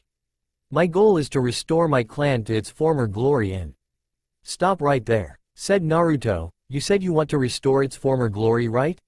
Sasuke just nodded, not knowing where this was going. "Well, the Uchiha clan was known for its police force, right? They were known for bringing justice and protecting everyone. If you truly want to restore your clan to its former glory, you will drop your thirst for revenge," stated Naruto out of the blue. Sasuke responded, "You don't understand. For me to be strong, I have to kill Itachi. He told me." "You must be the biggest idiot alive." Datbeo cut in Naruto. "Why would you listen to person that killed your clan? If were you, I wouldn't listen to one word that piece of trash said." Sasuke's eye widened as he realized what Naruto said was right. Though Naruto continued, "You want to know what my sensei said? He said that one became truly strong when they have the will to protect someone they care for." "My sensei? Shisui Uchiha?" Sasuke jumped at that voice. "Shisui taught him? This was the kid that Itachi said would be my rival. Though didn't Shisui die before the massacre? Shisui was probably as strong or stronger than Itachi. He was gonna stop Itachi, but he died," said Naruto as he closed his eyes. Sasuke quickly retorted, "If he was so strong, then why did he die at Itachi's hands?" Naruto lifted his head in anger. "He didn't die at his hands. Not a lot of people know this, but someone got in his way. Someone that wanted his Mangekyo Sharingan." Naruto covered his mouth at what he said. Sasuke looked at him in shock. "Mangekyo Sharingan? He had it, so that means he had to kill his best friend. As well, if he had it, there would be no way he would lose." Naruto shook his head. Looking around to make sure no one was around, he continued, "Shisui told me that there was a second way to activate it. To work the Sharingan to the point it naturally evolves into the Mangekyo. Killing your best friend is the easy way out." Sasuke was amazed at Shisui's ability of the Sharingan. He remembered his father praising him a few times, but he had no idea that he was that skilled. To naturally evolve the Sharingan to the Mangekyo. That must take some serious skill, or everyone would have it. Quote, "That still doesn't explain how he lost, if he had the Mangekyo Sharingan," retorted Sasuke. "I can't tell him about Danzo. He will quickly connect the dots. Though if I twist the story a bit," thought Naruto. "Do you really think Itachi killed the Uchiha clan by himself? There was someone else, you know. Who was it?" "I'll kill him too then," said Sasuke, finally confirming his suspicions. Naruto looked at the window. Shisui didn't know who it was exactly, but he had an orange mask and the Mangekyo Sharingan. He claimed to be Madara Uchiha. Sasuke's eyes widened in shock. But shouldn't he be dead? As well, why would he attack his own clan? Naruto shrugged his shoulders. "I don't know, but I have a few theories. Shisui told me he was the one behind the Nine Tails attack 11 years ago. So, I believe it was to weaken the village to get his revenge, or, he still holds a grudge against the clan for joining the Leaf." Sasuke was trying to process all of this. "Who else knows?" Naruto shrugged again. "I don't know. I know that all Jonins are aware of the masked man, but his involvement in the massacre? Probably just the Hokage and the advisors." Sasuke blinked on how Naruto addressed his father. "Shouldn't you say father or dad?" For the second time Sasuke had seen Naruto lose his cool. That man doesn't know what a father means if it hit him right in the head. "Now let's go." He must have issues with his father. It's probably since his sister is a Jinchuriki. She probably gets lots of attention, while he gets none. Kind of like I was with my father, quickly summed up Sasuke. Shouldn't we be training to get stronger? What if this guy comes back? We will eventually, but do you know how Madara was defeated? Asked Naruto. Sasuke answered, well, the first Hokage defeated him. Yes, but he defeated him because he had the will of fire. Explained Naruto. Sasuke looked at him curiously, the will of fire? Naruto nodded, yes, the will of fire. The will to protect all those close to you, no matter what. Hiroshima had the will to protect Konoha no matter what. Therefore he had the strength to defend everyone. To defeat his biggest rival, Madara Uchiha. Sasuke thought it over in his head, the will of fire. But who do you have to protect? I mean, you don't sound on good terms with your father. No offense, but you and your sister Mito don't really act like siblings. More like people forced to greet each other. That only leaves what, your mother? Asked Sasuke. Naruto didn't respond right away. As they finally made their way to an orange door, he knocked and responded, you're right. I'm not on best terms with my family, but I have someone else. She's kind of like a little sister. That's who I want to protect. Sasuke wondered who this girl was. Though his question was quickly answered as the door swung open and he heard a little girl yell, Big Brother Naruto. The girl quickly tackled Naruto to the ground, calm down Haruka. I come visit you every day, said Naruto as he chuckled at her antics. I know, but it's so boring.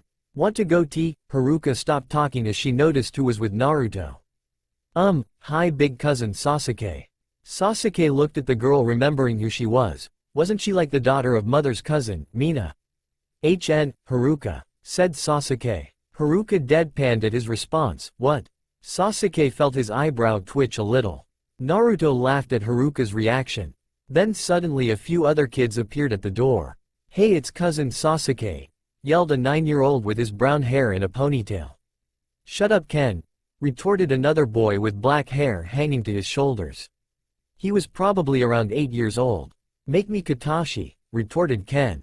Just watch me, said Katashi. Suddenly another girl with long black hair walked in. Both of you calm down or I'll beat you to the ground. Both of the boys hugged each other as they backed away. Then the girl turned her attention to Sasuke and Naruto. I'm so sorry about these idiots. So how are you doing, Sasuke? We haven't seen you since that day. It's alright Aiko, said Naruto as he gave the boys a pitiful look. As for Sasuke, I guess I'll let him respond. Sasuke looked around at his family. He hadn't noticed until now how he had abandoned them. I can't believe I haven't taken time to visit them. I'm no better than him. Naruto watched as Sasuke didn't respond. He decided to respond for him. Well, you see guys, it's just he has had a bit more trouble than you guys. To get over the fact what his Itachi did. Well, you should have came earlier than. What's family for? To help each other out, of course, added Aiko. Yeah, yelled both Katashi and Ken. Sasuke just stared dumbfounded at his family. He didn't know what to say. What do I say? Then suddenly he felt a tug at his shorts. Looking down he saw a kid probably no older than 3. Looking at the kid, he had his hands up, motioning to pick him up. Sasuke, not even thinking about it, his body just picked up the kid. As he got a better look, he noticed the kid looked a lot like Itachi. His hair had the long hair with 2 bangs and the just didn't have the 2 lines by his nose, and his hair was a lighter shade. Sasuke suddenly felt really numb. Am I not supposed to be the next head of the clan? But I put my family to the side. Though Naruto, he looks to have gained their respect, and he also has mastered the Sharingan. With what? The will of fire? Will this truly make me strong? Looking around at his family, he did something he hadn't done since before the massacre. Something he didn't think he would do until he had killed Itachi. He smiled. Not one of those smirks he would give, no, a real genuine smile. I'm sorry. I guess I was a bit selfish, thanks Naruto, said Sasuke. Naruto smiled back at Sasuke, no problem. It was actually Haruka's idea. Haruka blushed, it was nothing. That's what's family for. Sasuke looked at the girl right by Naruto. She actually does look a lot like Shisui. Sister? Cousin? No wonder Naruto is so attached to her. Thanks, Squirt, teased Sasuke. Both Naruto and Haruka fell to their faces. Haruka because she couldn't believe she was called a squirt again. Naruto couldn't believe Sasuke just said it and Haruka quickly got back up. "Sasuke, did you just say a joke?" asked Naruto in awe. "So what?" said Sasuke. Naruto shook his head. "Sasuke Uchiha doesn't say jokes." Whatever," said Sasuke. "I'm not a squirt, you duck butt-haired freak," yelled Haruka. Sasuke's eyebrows suddenly gave an unimaginable twitch. "Duck butt-haired freak? Only one person has called me that, Naruto." Naruto burst out laughing. Soon followed the rest of the kids. Even the one that Sasuke was carrying. Sasuke just sighed in his attention to the kid he carried. He asked, "By the way, what's your name?" The little kid looked up at Sasuke. Shyly putting his head down he mumbled, "Daichi." Sasuke nearly dropped the boy. "Daichi? Itachi?" The kid, seeing his reaction, went glum. "I sorry if my name sounds like Tachi." Sasuke, seeing how he had affected the kid, "Don't worry about it. The one that should be sorry is that man. I mean, he tried to take your name. What a loser." The kid's mood suddenly rose and he giggled. Sasuke just gave him a small smile. Naruto just stared how Sasuke interacted with his younger family. Operation Help the Emo. A success. An hour later. "Bye Haruka, Ken, Katashi, Aiko, and Daichi," said Naruto as he walked out the building with Sasuke. Sasuke just gave the best wave and smile that he could. Sasuke then turned his attention to Naruto. "You're still gonna teach me?" Naruto just let out a big sigh. "Great. Fine, but I'm not gonna teach you any elemental jutsus. I'm just gonna help you improve your chakra control, and some basic Uchiha genjutsu," replied Naruto. Sasuke gave him curious look. "Chakra control? Why would I want to know that?" Naruto just deadpanned. "How am I considered the loser at the academy? If even the prodigious Uchiha doesn't know about intermediate chakra control exercises. You know how you can only do the fireball jutsu a few times," said Naruto. Sasuke just nodded. "Yeah, so the best way to do more is to increase your chakra reserves." Naruto shook his head. "Not exactly. Yes, that is important, but also is having great chakra control. If you can use the perfect amount, not any less or any more, then you can use the technique to the fullest potential. You see, if you don't have perfect control over your technique, then you may only use it 4 times a day. Though if you can have at least good control over it, you can increase that number depending on your chakra reserves. For example, me, I have huge reserves since my mother is an Uzumaki. So, I can use the fireball technique up to 8 times. Sasuke looked at him in shock. 8 times? He's no older than me though? Though since fire is my weakest element, I'm limited. I usually use wind or water, while having small control over lightning and fire," replied Naruto. Sasuke couldn't hide how shocked he was. 4 different affinities. How? Only a few Jonin can learn more than 2. Naruto just smirked. "I know Shisui-sensei had the same. See, I come from 2 different clans. I was fortunate to receive the wind and water from the Uzumaki clan, which are indeed my stronger affinities. Those I use more regularly. The other 2 I received from the Namikaze clan, which are fire and lightning. Those are my minor ones. Though I really can't use the other 2. I have poor control over them. I can't use any jutsus over C rank in that area, unless I put tons of effort in it." Sasuke's skill couldn't help but stare in awe. "That's amazing. How did you get so strong?" Naruto just looked up to the sky. "I didn't want to lose anyone else. After Shisui died, I made a promise that no one I cared about would die. Not while I'm alive." Sasuke watched Naruto as closely he defined a lie in what he said. Then he too looked up to the sky. "Maybe, I can too." Then suddenly, without him realizing, his thoughts took him back to those 5 kids he was just with. That's when Sasuke made his new resolve. "Naruto?" Naruto turned his head to face Sasuke.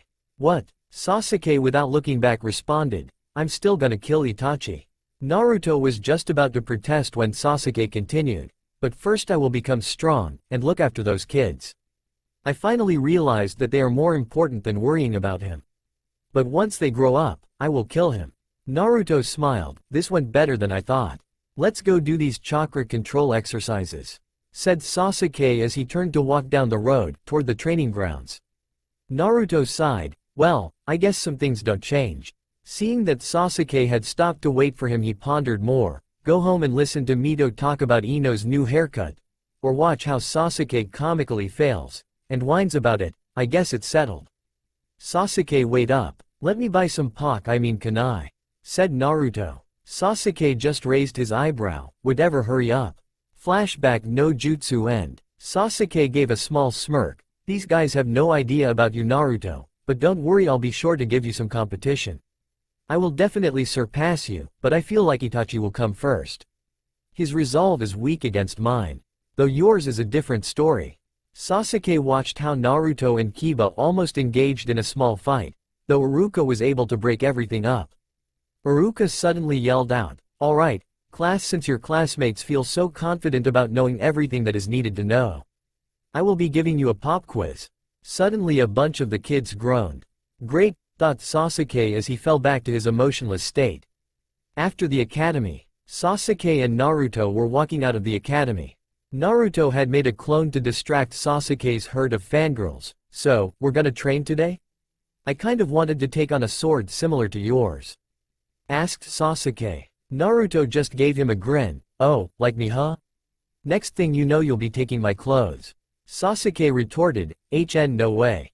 That orange and black jumpsuit isn't the best choice. You should probably take something more interesting, like a traditional Uchiha outfit. Naruto sighed, he's still at it? Sasuke, I won't change my clan name to an Uchiha. I know you want to keep the Sharingan in the Uchiha clan, but I will be changing it to Uzumaki, said Naruto. Whatever, I was just suggesting, said Sasuke. Well, not today, but if you want you could go take a look at the swords at a shop. Then pick one out. I'll help you out tomorrow, but got things to do today, said Naruto. We'll still visit Haruka if you want. I mean, we do every day, said Sasuke, wondering what his friend had to do. Naruto shook his head. Not today, I'm gonna ask my mom to teach me some fuinjutsu. I thought you were on thin ice with your family? Asked Sasuke. Naruto nodded. Yes, but with my mom's it's different. So, I'm gonna give her a chance. Sasuke nodded. That's great. I remember my mother was best friends with Kushina. She was a nice lady. Yeah, I guess she isn't too bad, said Naruto. See ya. Then Naruto disappeared in his shunshin. I really need to learn that, though he never uses all the hand signs, said Sasuke out loud. Uzumaki Namikaze household. Naruto arrived in his leaf shunshin. Then suddenly he felt a fist connect to his temple, with pain rushing to his head as he fell to the ground. Stop using the leaf shunshin, yelled Kushina as her hair was raised in the air. OWWW, my head, moaned Naruto as he rubbed his head. You deserve that. I have to clean after you leaves every day, retorted Kushina as her hair slowly lowered. Naruto slowly got up. Maybe I shouldn't ask her, too late now. So, why aren't you with Sasuke? You usually aren't back until later, asked Kushina as she went back to cleaning some dishes. Mom, I was wondering if you could teach me some fuinjutsu, asked Naruto. Kushina stopped cleaning the dish and let it fall to the ground. Quickly turning around, she was all smiles. Of course, Naruto. I'll teach you fuinjutsu databane. Naruto raised his eyebrow. Databane? Kushina let out a small blush. It was a verbal tick when I was younger. Kushina and Naruto just stared at each other a minute. So datbayo? Yeah, replied Kushina. Naruto didn't know exactly what to think. The more he learned about his mother, the more similar they seemed. My verbal tick is better, stated Naruto as he sat down at the table, pulling out the basic sealing materials. Kushina blinked. She didn't like to lose an argument, but she didn't know about boasting about the verbal tick she desperately tried to get rid of. Her son had put her in a tight spot. I don't know if he did it intentionally, but if he did, then he is much smarter than I thought. Whatever verbal tics are dumb anyways, Kushina tried to coolly replied. Naruto just laughed. That's not what Grandma Tsunade said. She thought it was adorable. Kushina grinned. Naruto seems to be Grandma's little boy. Is that it, Naruto? Are you Grandma's little boy? Naruto just blushed, not happy that his little teasing had been turned against him. Whatever, let's start. Kushina gave him a big smile. She had finally gotten her son to open up. Okay, let's start. Hours later, Kushina watched as Naruto had been able to copy every single character to the smallest detail. She had told him to use the Sharingan to do it faster, but he said he didn't want to rely on the Sharingan too much. Naruto had told his mother that he didn't want to be a one-trick pony. No, he wanted to excel in every aspect of the ninja.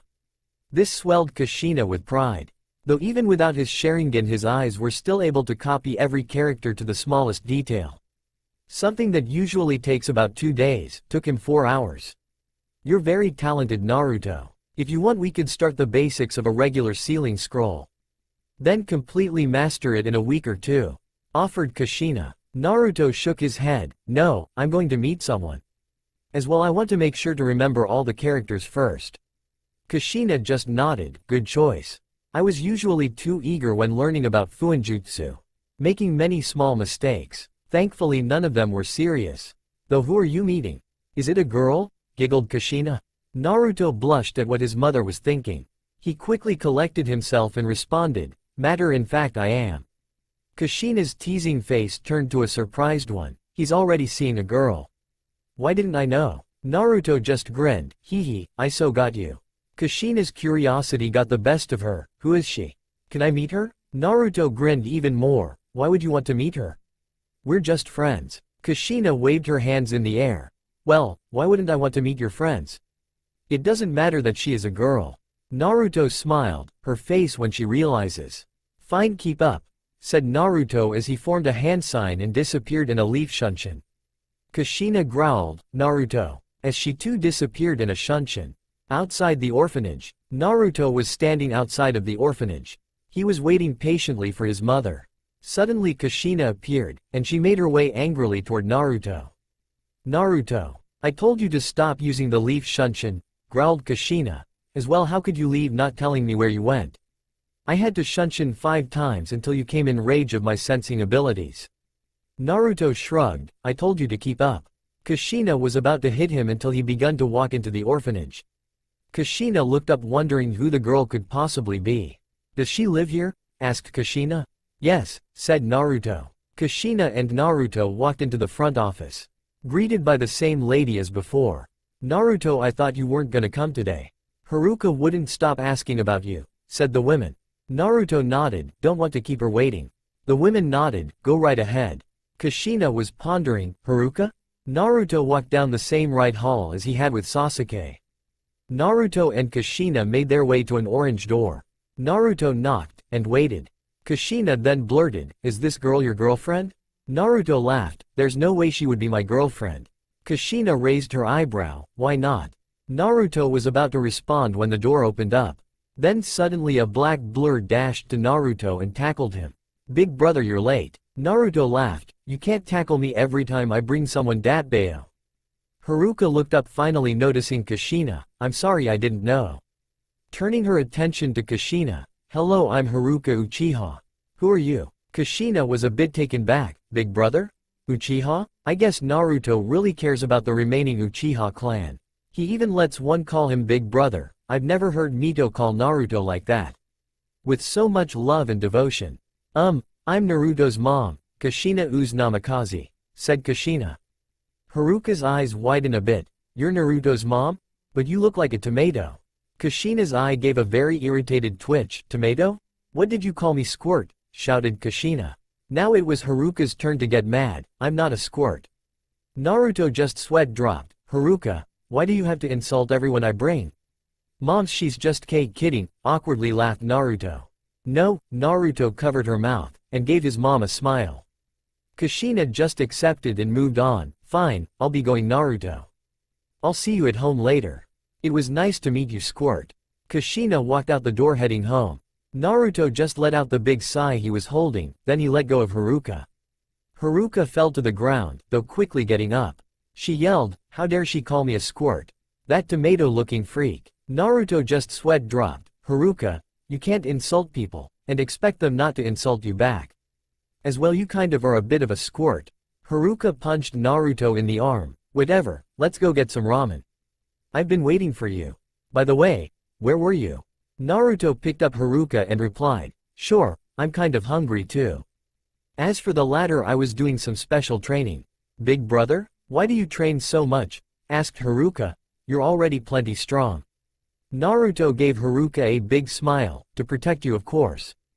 Haruka gave him a frown. Well, you don't need to. Because I'm gonna be a strong ninja.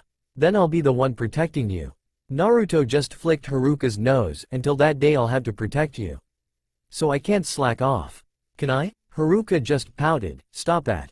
It's so annoying. I don't know, nah, stated Naruto. Then forming a hand seal, Haruka and Naruto disappeared in a swirl of leaves. The whole class was sitting in their seats. Each one sitting impatiently for the test to begun. Out all of those kids, there was also Mito Namikaze, the beloved daughter of the 4th Hokage, Jinchuriki of the Nine-Tailed Fox. Mito was sitting by Ino, as usual. Though today she wasn't paying attention to what she was saying. She was too busy looking at her annoying brother, Naruto. She usually didn't give a care in the world about him. She didn't like how he liked to goof off in class, and act like he knew everything. She didn't hate him, she loved her brother in a way. Though she couldn't help but feel jealous. She hated being the center of attention, considered the hero for housing the Nine Tails. The only person who she felt understood her was Ino, her best friend. She envied the fact how Naruto just acted without a care in the world. Though what had really set her off was who she had seen Naruto with. A little girl who had been calling him big brother. Did he just set me to the side? Don't I mean anything to him? Jealously thought Mito. Why should I care anyways? I mean he never really talks to me. Hey Earth to Mito, interrupted Ino, having noticed Mito not paying attention. Huh? Said Mito as she suddenly came back to the real world. Did you listen to anything I said, Mito? Asked Ino. Then Ino looked to where she was staring. As she spotted Naruto. Does Mito have a problem with Naruto? Ino shook her head as she faced her friend again. I was saying how I hope I get a really good team next week. I mean after I pass the exam. I hope I get Sasuke. Yeah, I hope I get a good team too, muttered Mito as she moved the blonde hair out of her face. Ino sighed. What's up with you and Naruto? Did you guys get in a fight or something? Mito just shook her head. Don't worry about it. It's nothing. Meanwhile on the other side of the room Naruto and Sasuke were talking. It seems you've taken quite the liking to little Daichi, asked Naruto. So what? He's better than that little devil sister of yours, Haruka, retorted back Sasuke. Naruto sarcastically clutched his heart. Ooh, one straight into the heart. You're quite defensive about him, huh? Sasuke just lowered his head. The boy's very perspective, and smart at such a young age. He reminds me a lot of Itachi. Naruto just nodded, having understood what he was thinking. You don't want him to turn out like him. Well, if that's the case, don't push the idea of becoming a ninja. Sasuke lifted his head in question. Why? You probably know this, but Itachi was pressured by your father to become a ninja. So, he was forced to quickly go to the ranks. Naruto quickly took a deep breath. He really hated lying about Itachi.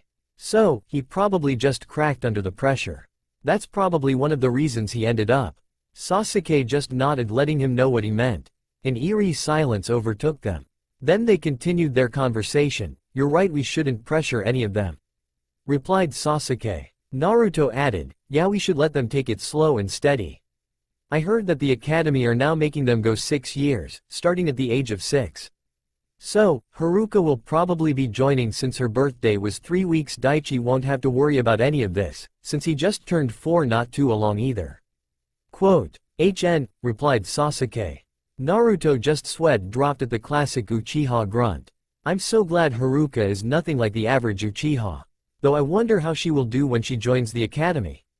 Well, at least I won't have to worry about her when I go on missions. 'Cause today is the day I become a ninja. Then suddenly Iruka and Mizuki walked into the room, followed by 2 of them being dark-haired boy with really pale skin. He was wearing a short black jacket with 2 red stripes on them. With the jacket, he was wearing some black pants and sandals. The other one was a girl with long brown hair, and a blue bandana in her hair. She also had pale skin, though not as pale as the first. She was wearing a dark blue kimono shirt, a light blue skirt, and blue sandals.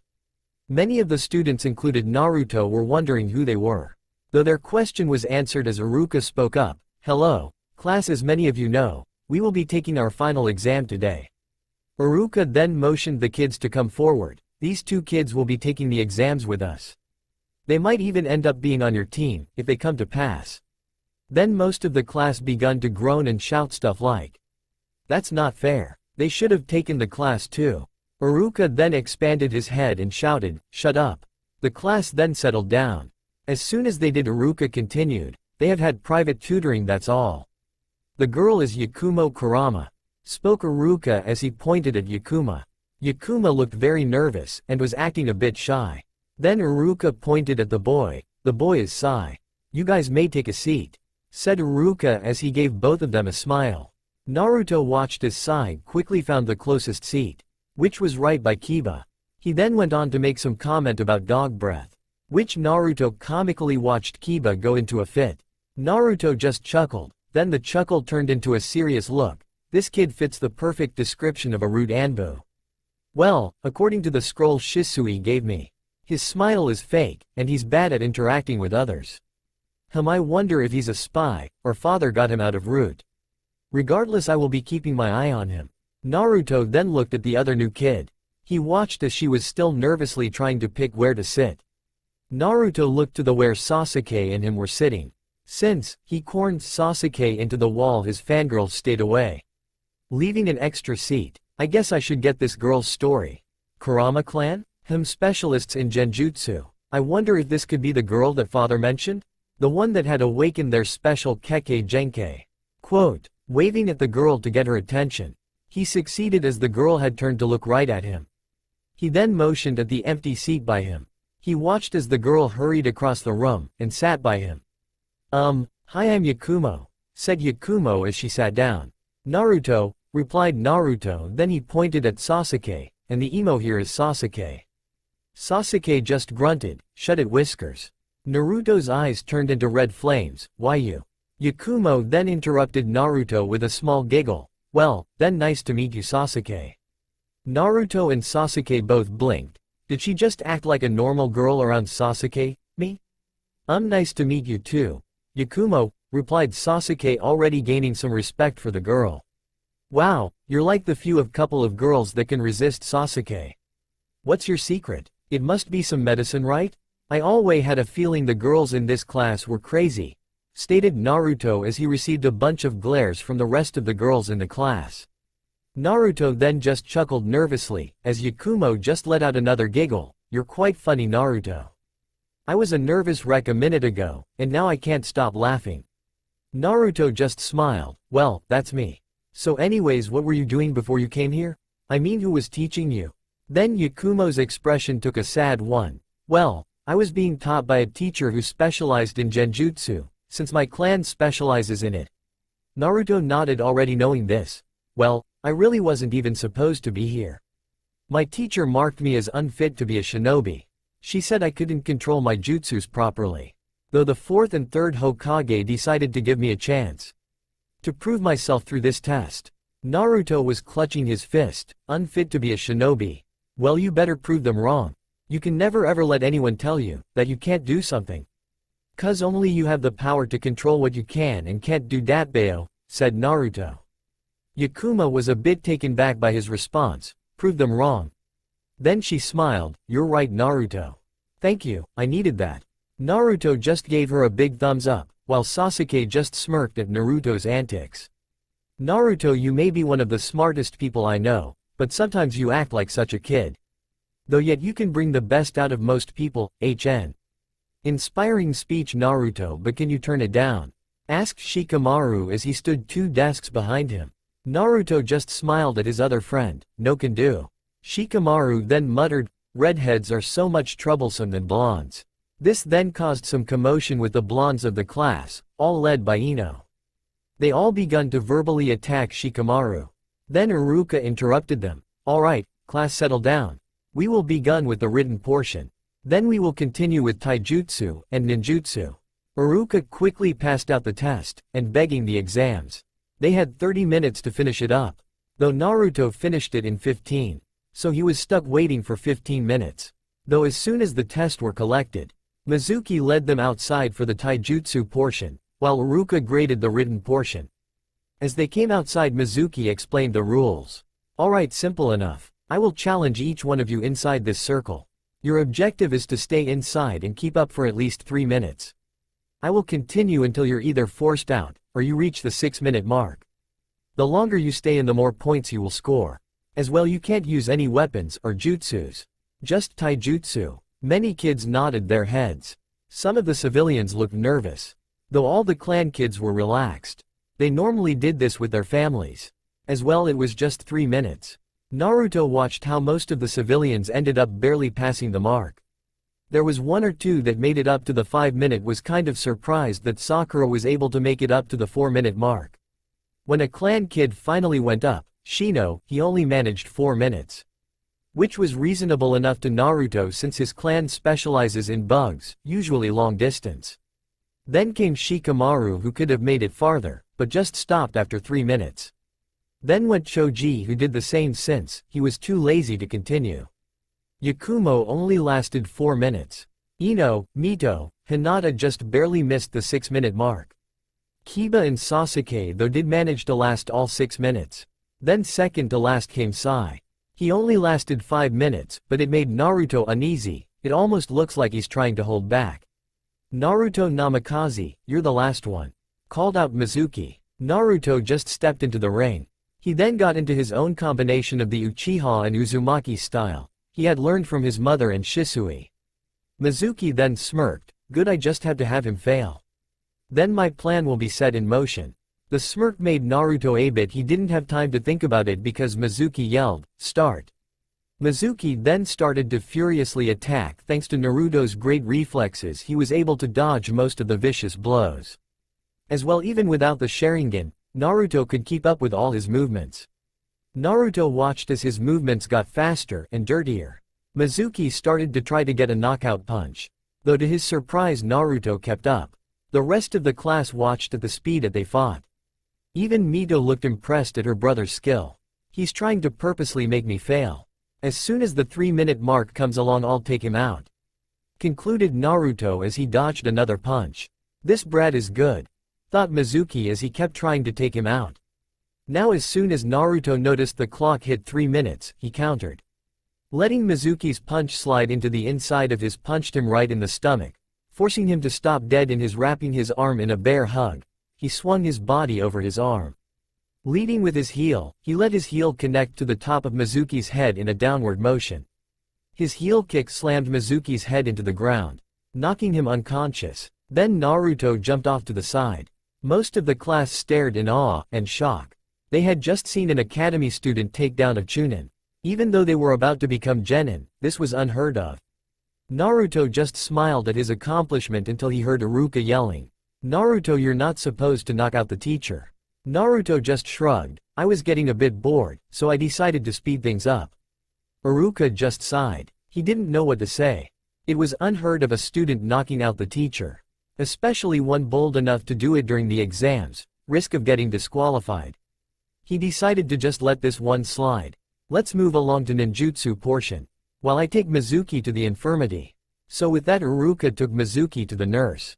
The rest of the exam went without any more problems. Everyone passed the ninjutsu portion, thus having all 27 students pass. Iruka had then told everyone to return in a week, to get assigned to their teams. Yakumo, Naruto, and Sasuke had then proceeded to walk out. Naruto and Sasuke have taken a liking in Yakumo, and invited her to eat. Also, she had told them, her parents had died in a house fire. So, they didn't want her to be alone. "I told you, that you would pass," Naruto told Yakumo with his big grin. Yakumo just flushed at his comment. "Thanks, Naruto, but I wasn't as good as you. I mean, you knocked out the Chunin instructor." Naruto rubbed the back of his head. "I'm not that good." Don't be such a fool. This is probably the only time you will hear this from me, but that was pretty impressive," said Sasuke. "Though I could have done the same if I went last." "Typical, don't flatter yourself, duckhair," said Naruto, causing Sasuke's eyebrow to twitch. Yakumo just laughed at them. "You two are such weird friends." Naruto and Sasuke were about to protest when a shadow came over them. "What's this that you knocked out the Chunin instructor?" Yakumo and Sasuke jumped at the tone of the voice. Naruto also flinched at the sound of the voice. Turning around, he saw it was Kushina, not looking too happy, mother. "Well, you see." Then suddenly he was engulfed in a hug. "That's my Naruto. Knocking out the teacher. You know, I did the same thing. But I wasn't bold enough to do it on exam day. You sure or something, Databane?" Naruto just let go of the breath he was holding. Yakumo and Sasuke's sweat dropped. "Seriously? Datbeo? Databane? How about we get Mito and celebrate, exclaimed Kushina. Naruto got loose from the hug. I'm sorry mom, I already promised I would go with Sasuke and Yakumo. I can't let Sasuke get too antisocial. Sasuke just grunted and mumbled, I'm not antisocial. Kushina looked sadly at her son. I guess that's okay. Though your father would want to hear about your graduation. Naruto just turned to Yakumo and Sasuke. Whatever, I'll be at his office later anyway. I need to talk to him about something. This caused Kushina to raise an eyebrow. About what? You'll find out. It might make you a bit happy too. Naruto said as a grin covered his face. Let's go guys. Grabbing both Yakumo and Sasuke they left in swirl of leaves. Kushina just pondered to herself, make me happy? Maybe he's gonna try to bond with Minato. Okay, now to find Mito. Then Kushina searched for Mito. Outside of ramen shop, Naruto, Sasuke, and Yakumo all arrived at Ichiraku Ramen. Yakumo and Sasuke looked a bit dazed and irritated at Naruto. What was that? Asked Yakumo. That was my body flicker technique. I guess I should have warned you. Said Naruto as he rubbed the back of his head. It's okay, just tell me beforehand. Replied Yakumo as she had finally gotten rid of the dizziness. Come on, they're waiting inside, said Sasuke as he walked into the shop. With that the trio walked into the stand. Sitting in the seats were Daichi, Haruka, Katashi, Ken, and Aiko. Brother, wow, you're a ninja now, exclaimed Haruka as she gave Naruto a hug. Yes, calm down Haruka, replied Naruto as he put the girl back into her seat. Sasuke then proceeded to sit between Daichi and Aiko, while Yakumo just awkwardly stood there, though Aiko had noticed her. Hey, Naruto, who's the girl? Asked Aiko. Naruto turned his attention to Aiko. Oh, she took the exam with us and passed, so he decided to invite her along. Katashi, Ken, Haruka, Daichi, this is Yakumo. Hey there, I'm Ken, replied Ken. Katashi, grunted Katashi, which annoyed Naruto. I'm Daichi, shyly said Daichi. Well, I'm Aiko. It's nice to finally have a girl around my age. You have no idea how annoying these boys can be, said Aiko as she flung her black hair to the side, causing both Katashi and Ken to growl at Aiko. Hey, what about me? I'm a girl, asked Haruka. You're a squirt though, replied Aiko. Hey, I'm not a squirt, shouted Haruka. Tell her what I am. Big brother. Fun-sized? Replied Naruto as seriously as he could, though he couldn't help but let a smile escape. Yeah, funsiz, what? Shouted Haruka once more. Yakumo then just started to laugh, and sat on the other side of Aiko. Naruto, Sasuke, you guys have quite the family, quite adorable. Nice to meet you all. As you know, I'm Yakumo. Sasuke just grunted in agreement, and Naruto smiled and sat by Haruka and Ken. Yeah, we do, don't we? Well, guess today the meal is on me, so eat up. Hey old man, we're ready to order. Give me a second, Naruto, replied Tucci, the ramen chef. Don't worry dad, I got it, replied the brunette girl behind the counter. The chef's daughter Ayame. With that Ayame proceeded to take orders. Naruto watched how everyone was having fun. Even Daichi had opened up a bit more. Naruto couldn't help but smile. I guess I finally found my own family. Even if they are more friends than actually blood relatives. Many hours later, Naruto had just finished dropping off the Uchiha kids at the orphanage. Now he was making his way to the Hokage Tower with a scroll in his hand. A scroll which he knew would cause lots of problems with his dad. Especially since he had the Sharingan, a dojutsu reserved for the Uchiha and Namikaze clan. Naruto reached the tower. Going through the front lobby and through the secretary he reached his father's office. Though before he walked in, he took a deep breath. This is gonna be a long chat. Naruto opened the door and walked into his father's office. As he looked around he noticed it hadn't changed since the last time he had come in here at the age of 8. His father was sitting at his desk, already waiting for him. Naruto walked across the room and sat in one of the chairs. Minato broke the ice. So, I heard you graduated? How are you feeling about it?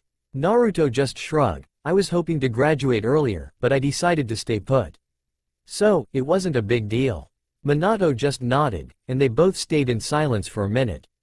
This was usually as far as their conversations. Knowing what else to say, Minato got to the point. So, your mother said you wanted to tell me something? Well, what could that be? Naruto didn't say anything, Reaching for his pocket he pulled out a scroll. Pulling it all out he threw it at Minato.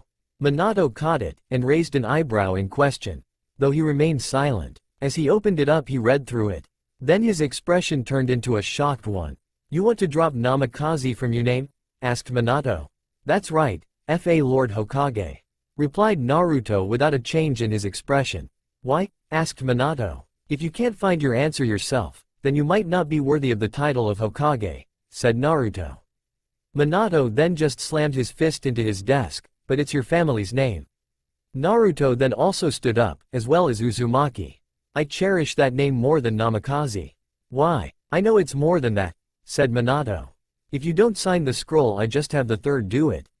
"It's the least you owe me," demanded Naruto. "Owe you?" asked Minato confused. Naruto's eyes then widened in anger. "He doesn't even feel bad for what he did to me." "Let me refresh your memory, Mr. Hokage.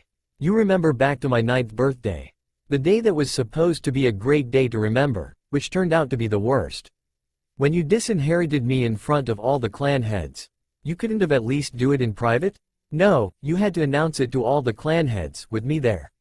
You know what people call me on the street? Hey, look over there, it's the loser son of the 4th, you hear? He was disinherited because he wasn't fit enough to be heir. Do you have any idea how much you hurt me?" yelled Naruto. Minato's expression was in shock. He had never heard his son yell. As well, every word he spoke was filled with poison. Every little thing he said is true. "I've been a great father to Mito, but to Naruto." Looking back up to Naruto, he saw him calm back down. What have I done to make it up to him? As well, what does he mean what people call him on the street? Minato then closed his eyes and rubbed his temples. Making his decision he grabbed his pen, and signed the scroll. "You're right, Naruto. I haven't realized how much I have hurt you, but with this I hope I can at least begin to heal the damage." Naruto didn't say anything, he just grabbed the scroll, and headed for the door. But before he could open it, Minato spoke up. "You activated the Sharingan right after the announcement, didn't you?" Naruto just nodded his head, without turning around. He then just walked out of the room. Minato sat at his desk, and looked at his family picture almost 6 years ago. When Mito and Naruto were still friends. When Naruto would actually call him dad, not father or Lord Hokage. Then a tear rolled out of Minato's eye. What have I done? Maybe he is right. Maybe I'm not worthy of Hokage. With Naruto. Naruto walked out of the office, with the scroll clutched to his chest. Naruto was crying. The memories of his birthday had scared him for life. It made him think that if he hadn't activated the Sharingan then he wouldn't have had to kill Shisui. No, I can't think like that. If I hadn't activated the Sharingan, then I would have never found my own family. I probably would have been stuck being a lonely kid, thought Naruto as he walked out of the building. Naruto dropped off the scroll at the department, which dealt with name changes. After that he begun to walk home. I can't go home. I might run into him. I can't handle another discussion about my past, especially about my Sharingan. Naruto then jumped to the roof, and made his way to the orphanage. As he jumped roof to roof he watched as the sun begun to set.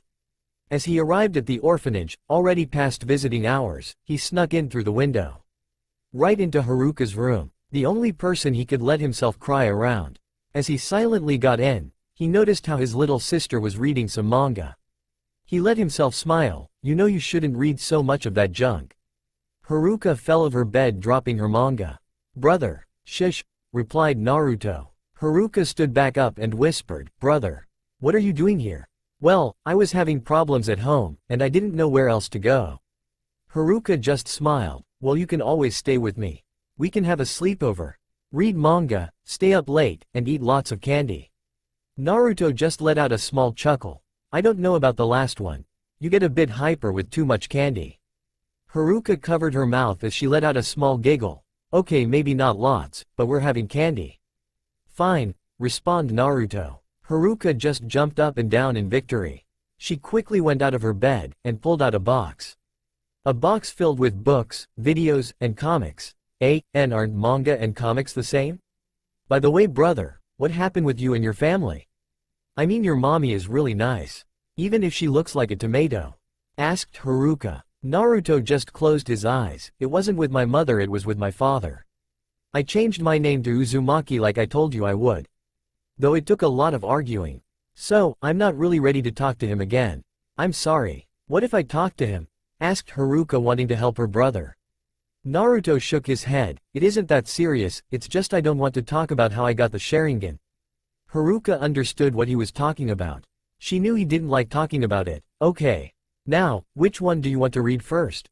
Naruto just shrugged. I don't know. What's your favorite? Haruka just smiled, and pulled out a creamy and greenish book. This one is my favorite. Want to know why? Why? Asked Naruto. Well, because the main character is the same name as yours. As well, the character is a lot like you. He never gives up. As well, he always beats up the bad guy, and saves the day. Exclaimed Haruka. It's called The Tale of the Utterly Gutsy Ninja.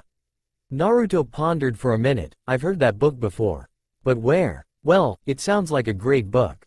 Let's start with that, spoke Naruto. With that, Naruto grabbed the book, and sat on the bed. Sitting Haruka on his lap, he began to read the story out loud. 1 week later, Academy. Naruto sat with Sasuke and Yakumo. They had really begun to be good friends over the course of the week. They were actually hoping to be on the same team, though it was unlikely since Naruto and Sasuke were both top of the class. Sasuke was only Rookie of the Year because Naruto didn't want the title. So, he purposely missed a question or two on the written portion. Naruto just sat there silently as Yakumo and Sasuke talked.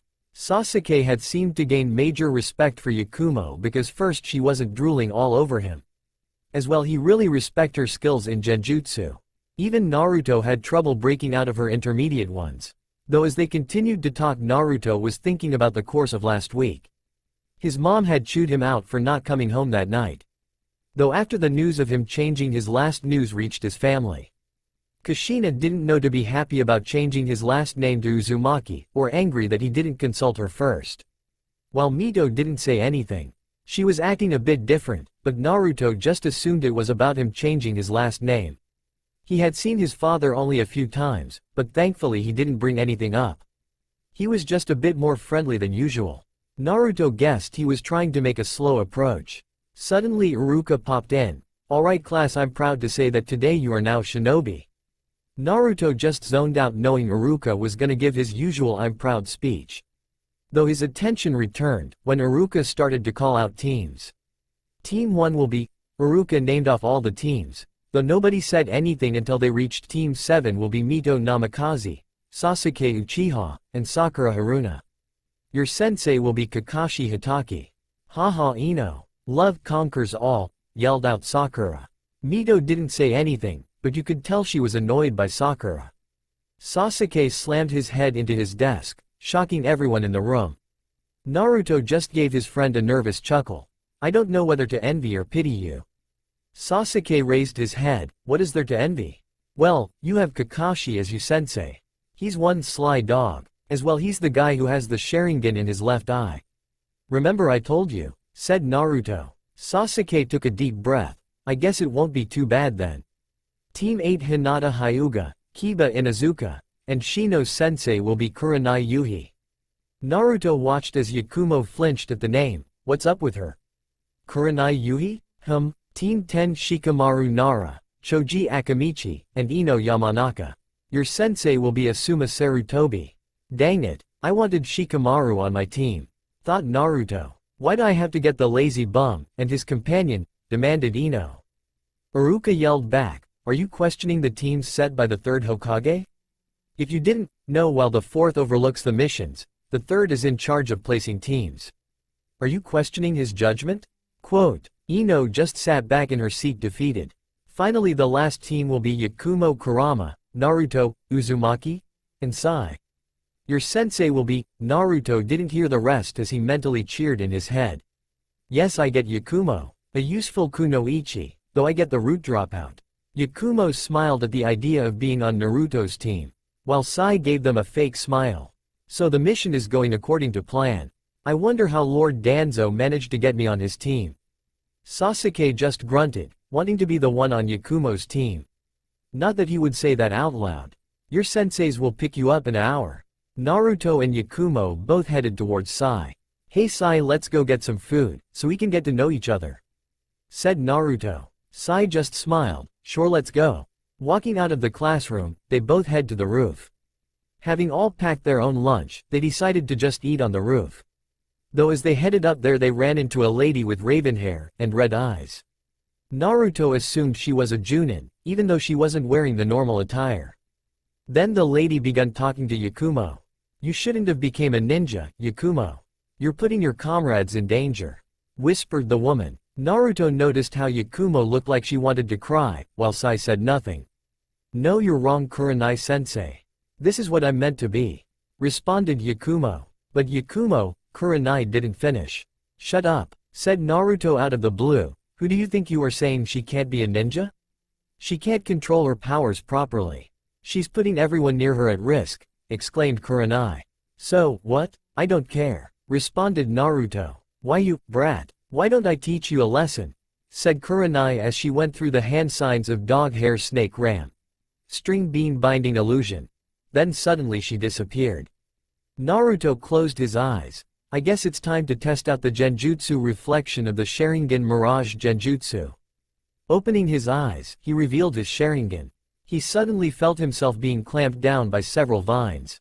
Then she appeared in front of him. "Not so cocky now, are you? You shouldn't underestimate me," said Naruto as he made eye contact with her.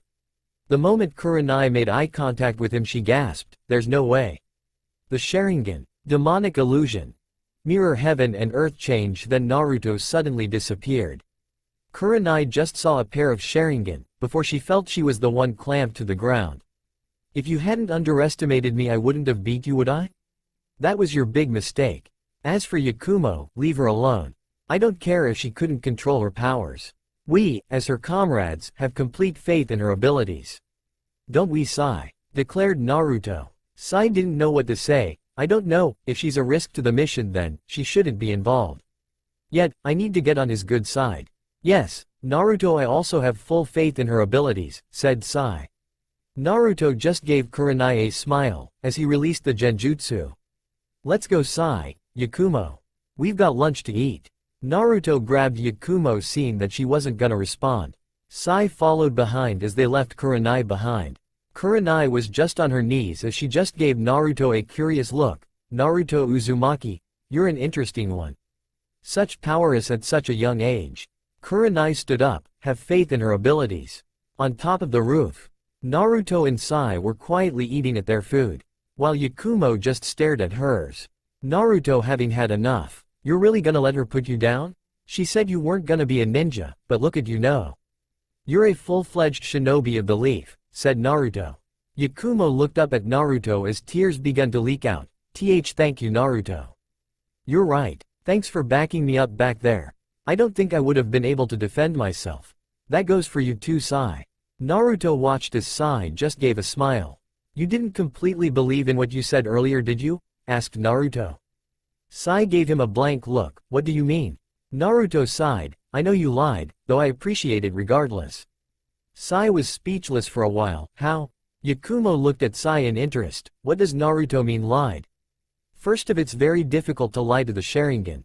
As well I know that in Root you're trained to get rid of any complications on a mission," replied Naruto. Sai just looked at Naruto in the eye, so, he knew all along.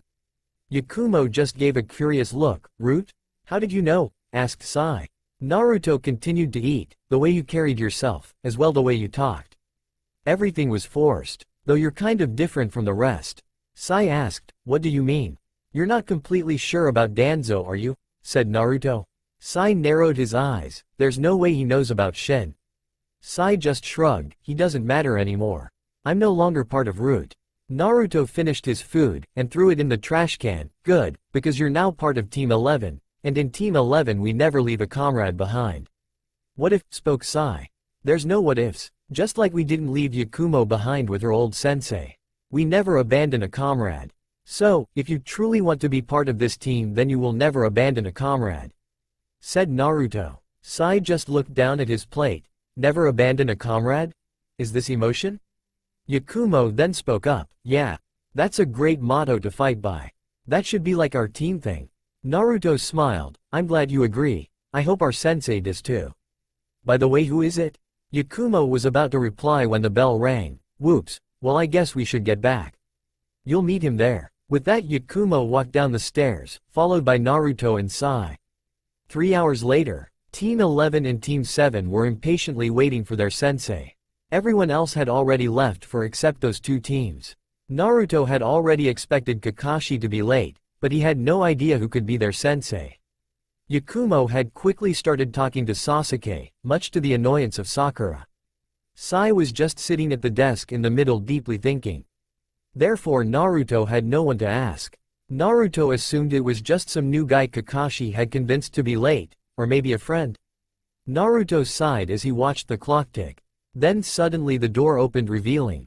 That's all for now. If you enjoy then please like, share and do comments. That's all for now. If you enjoy then please like, share and do comments.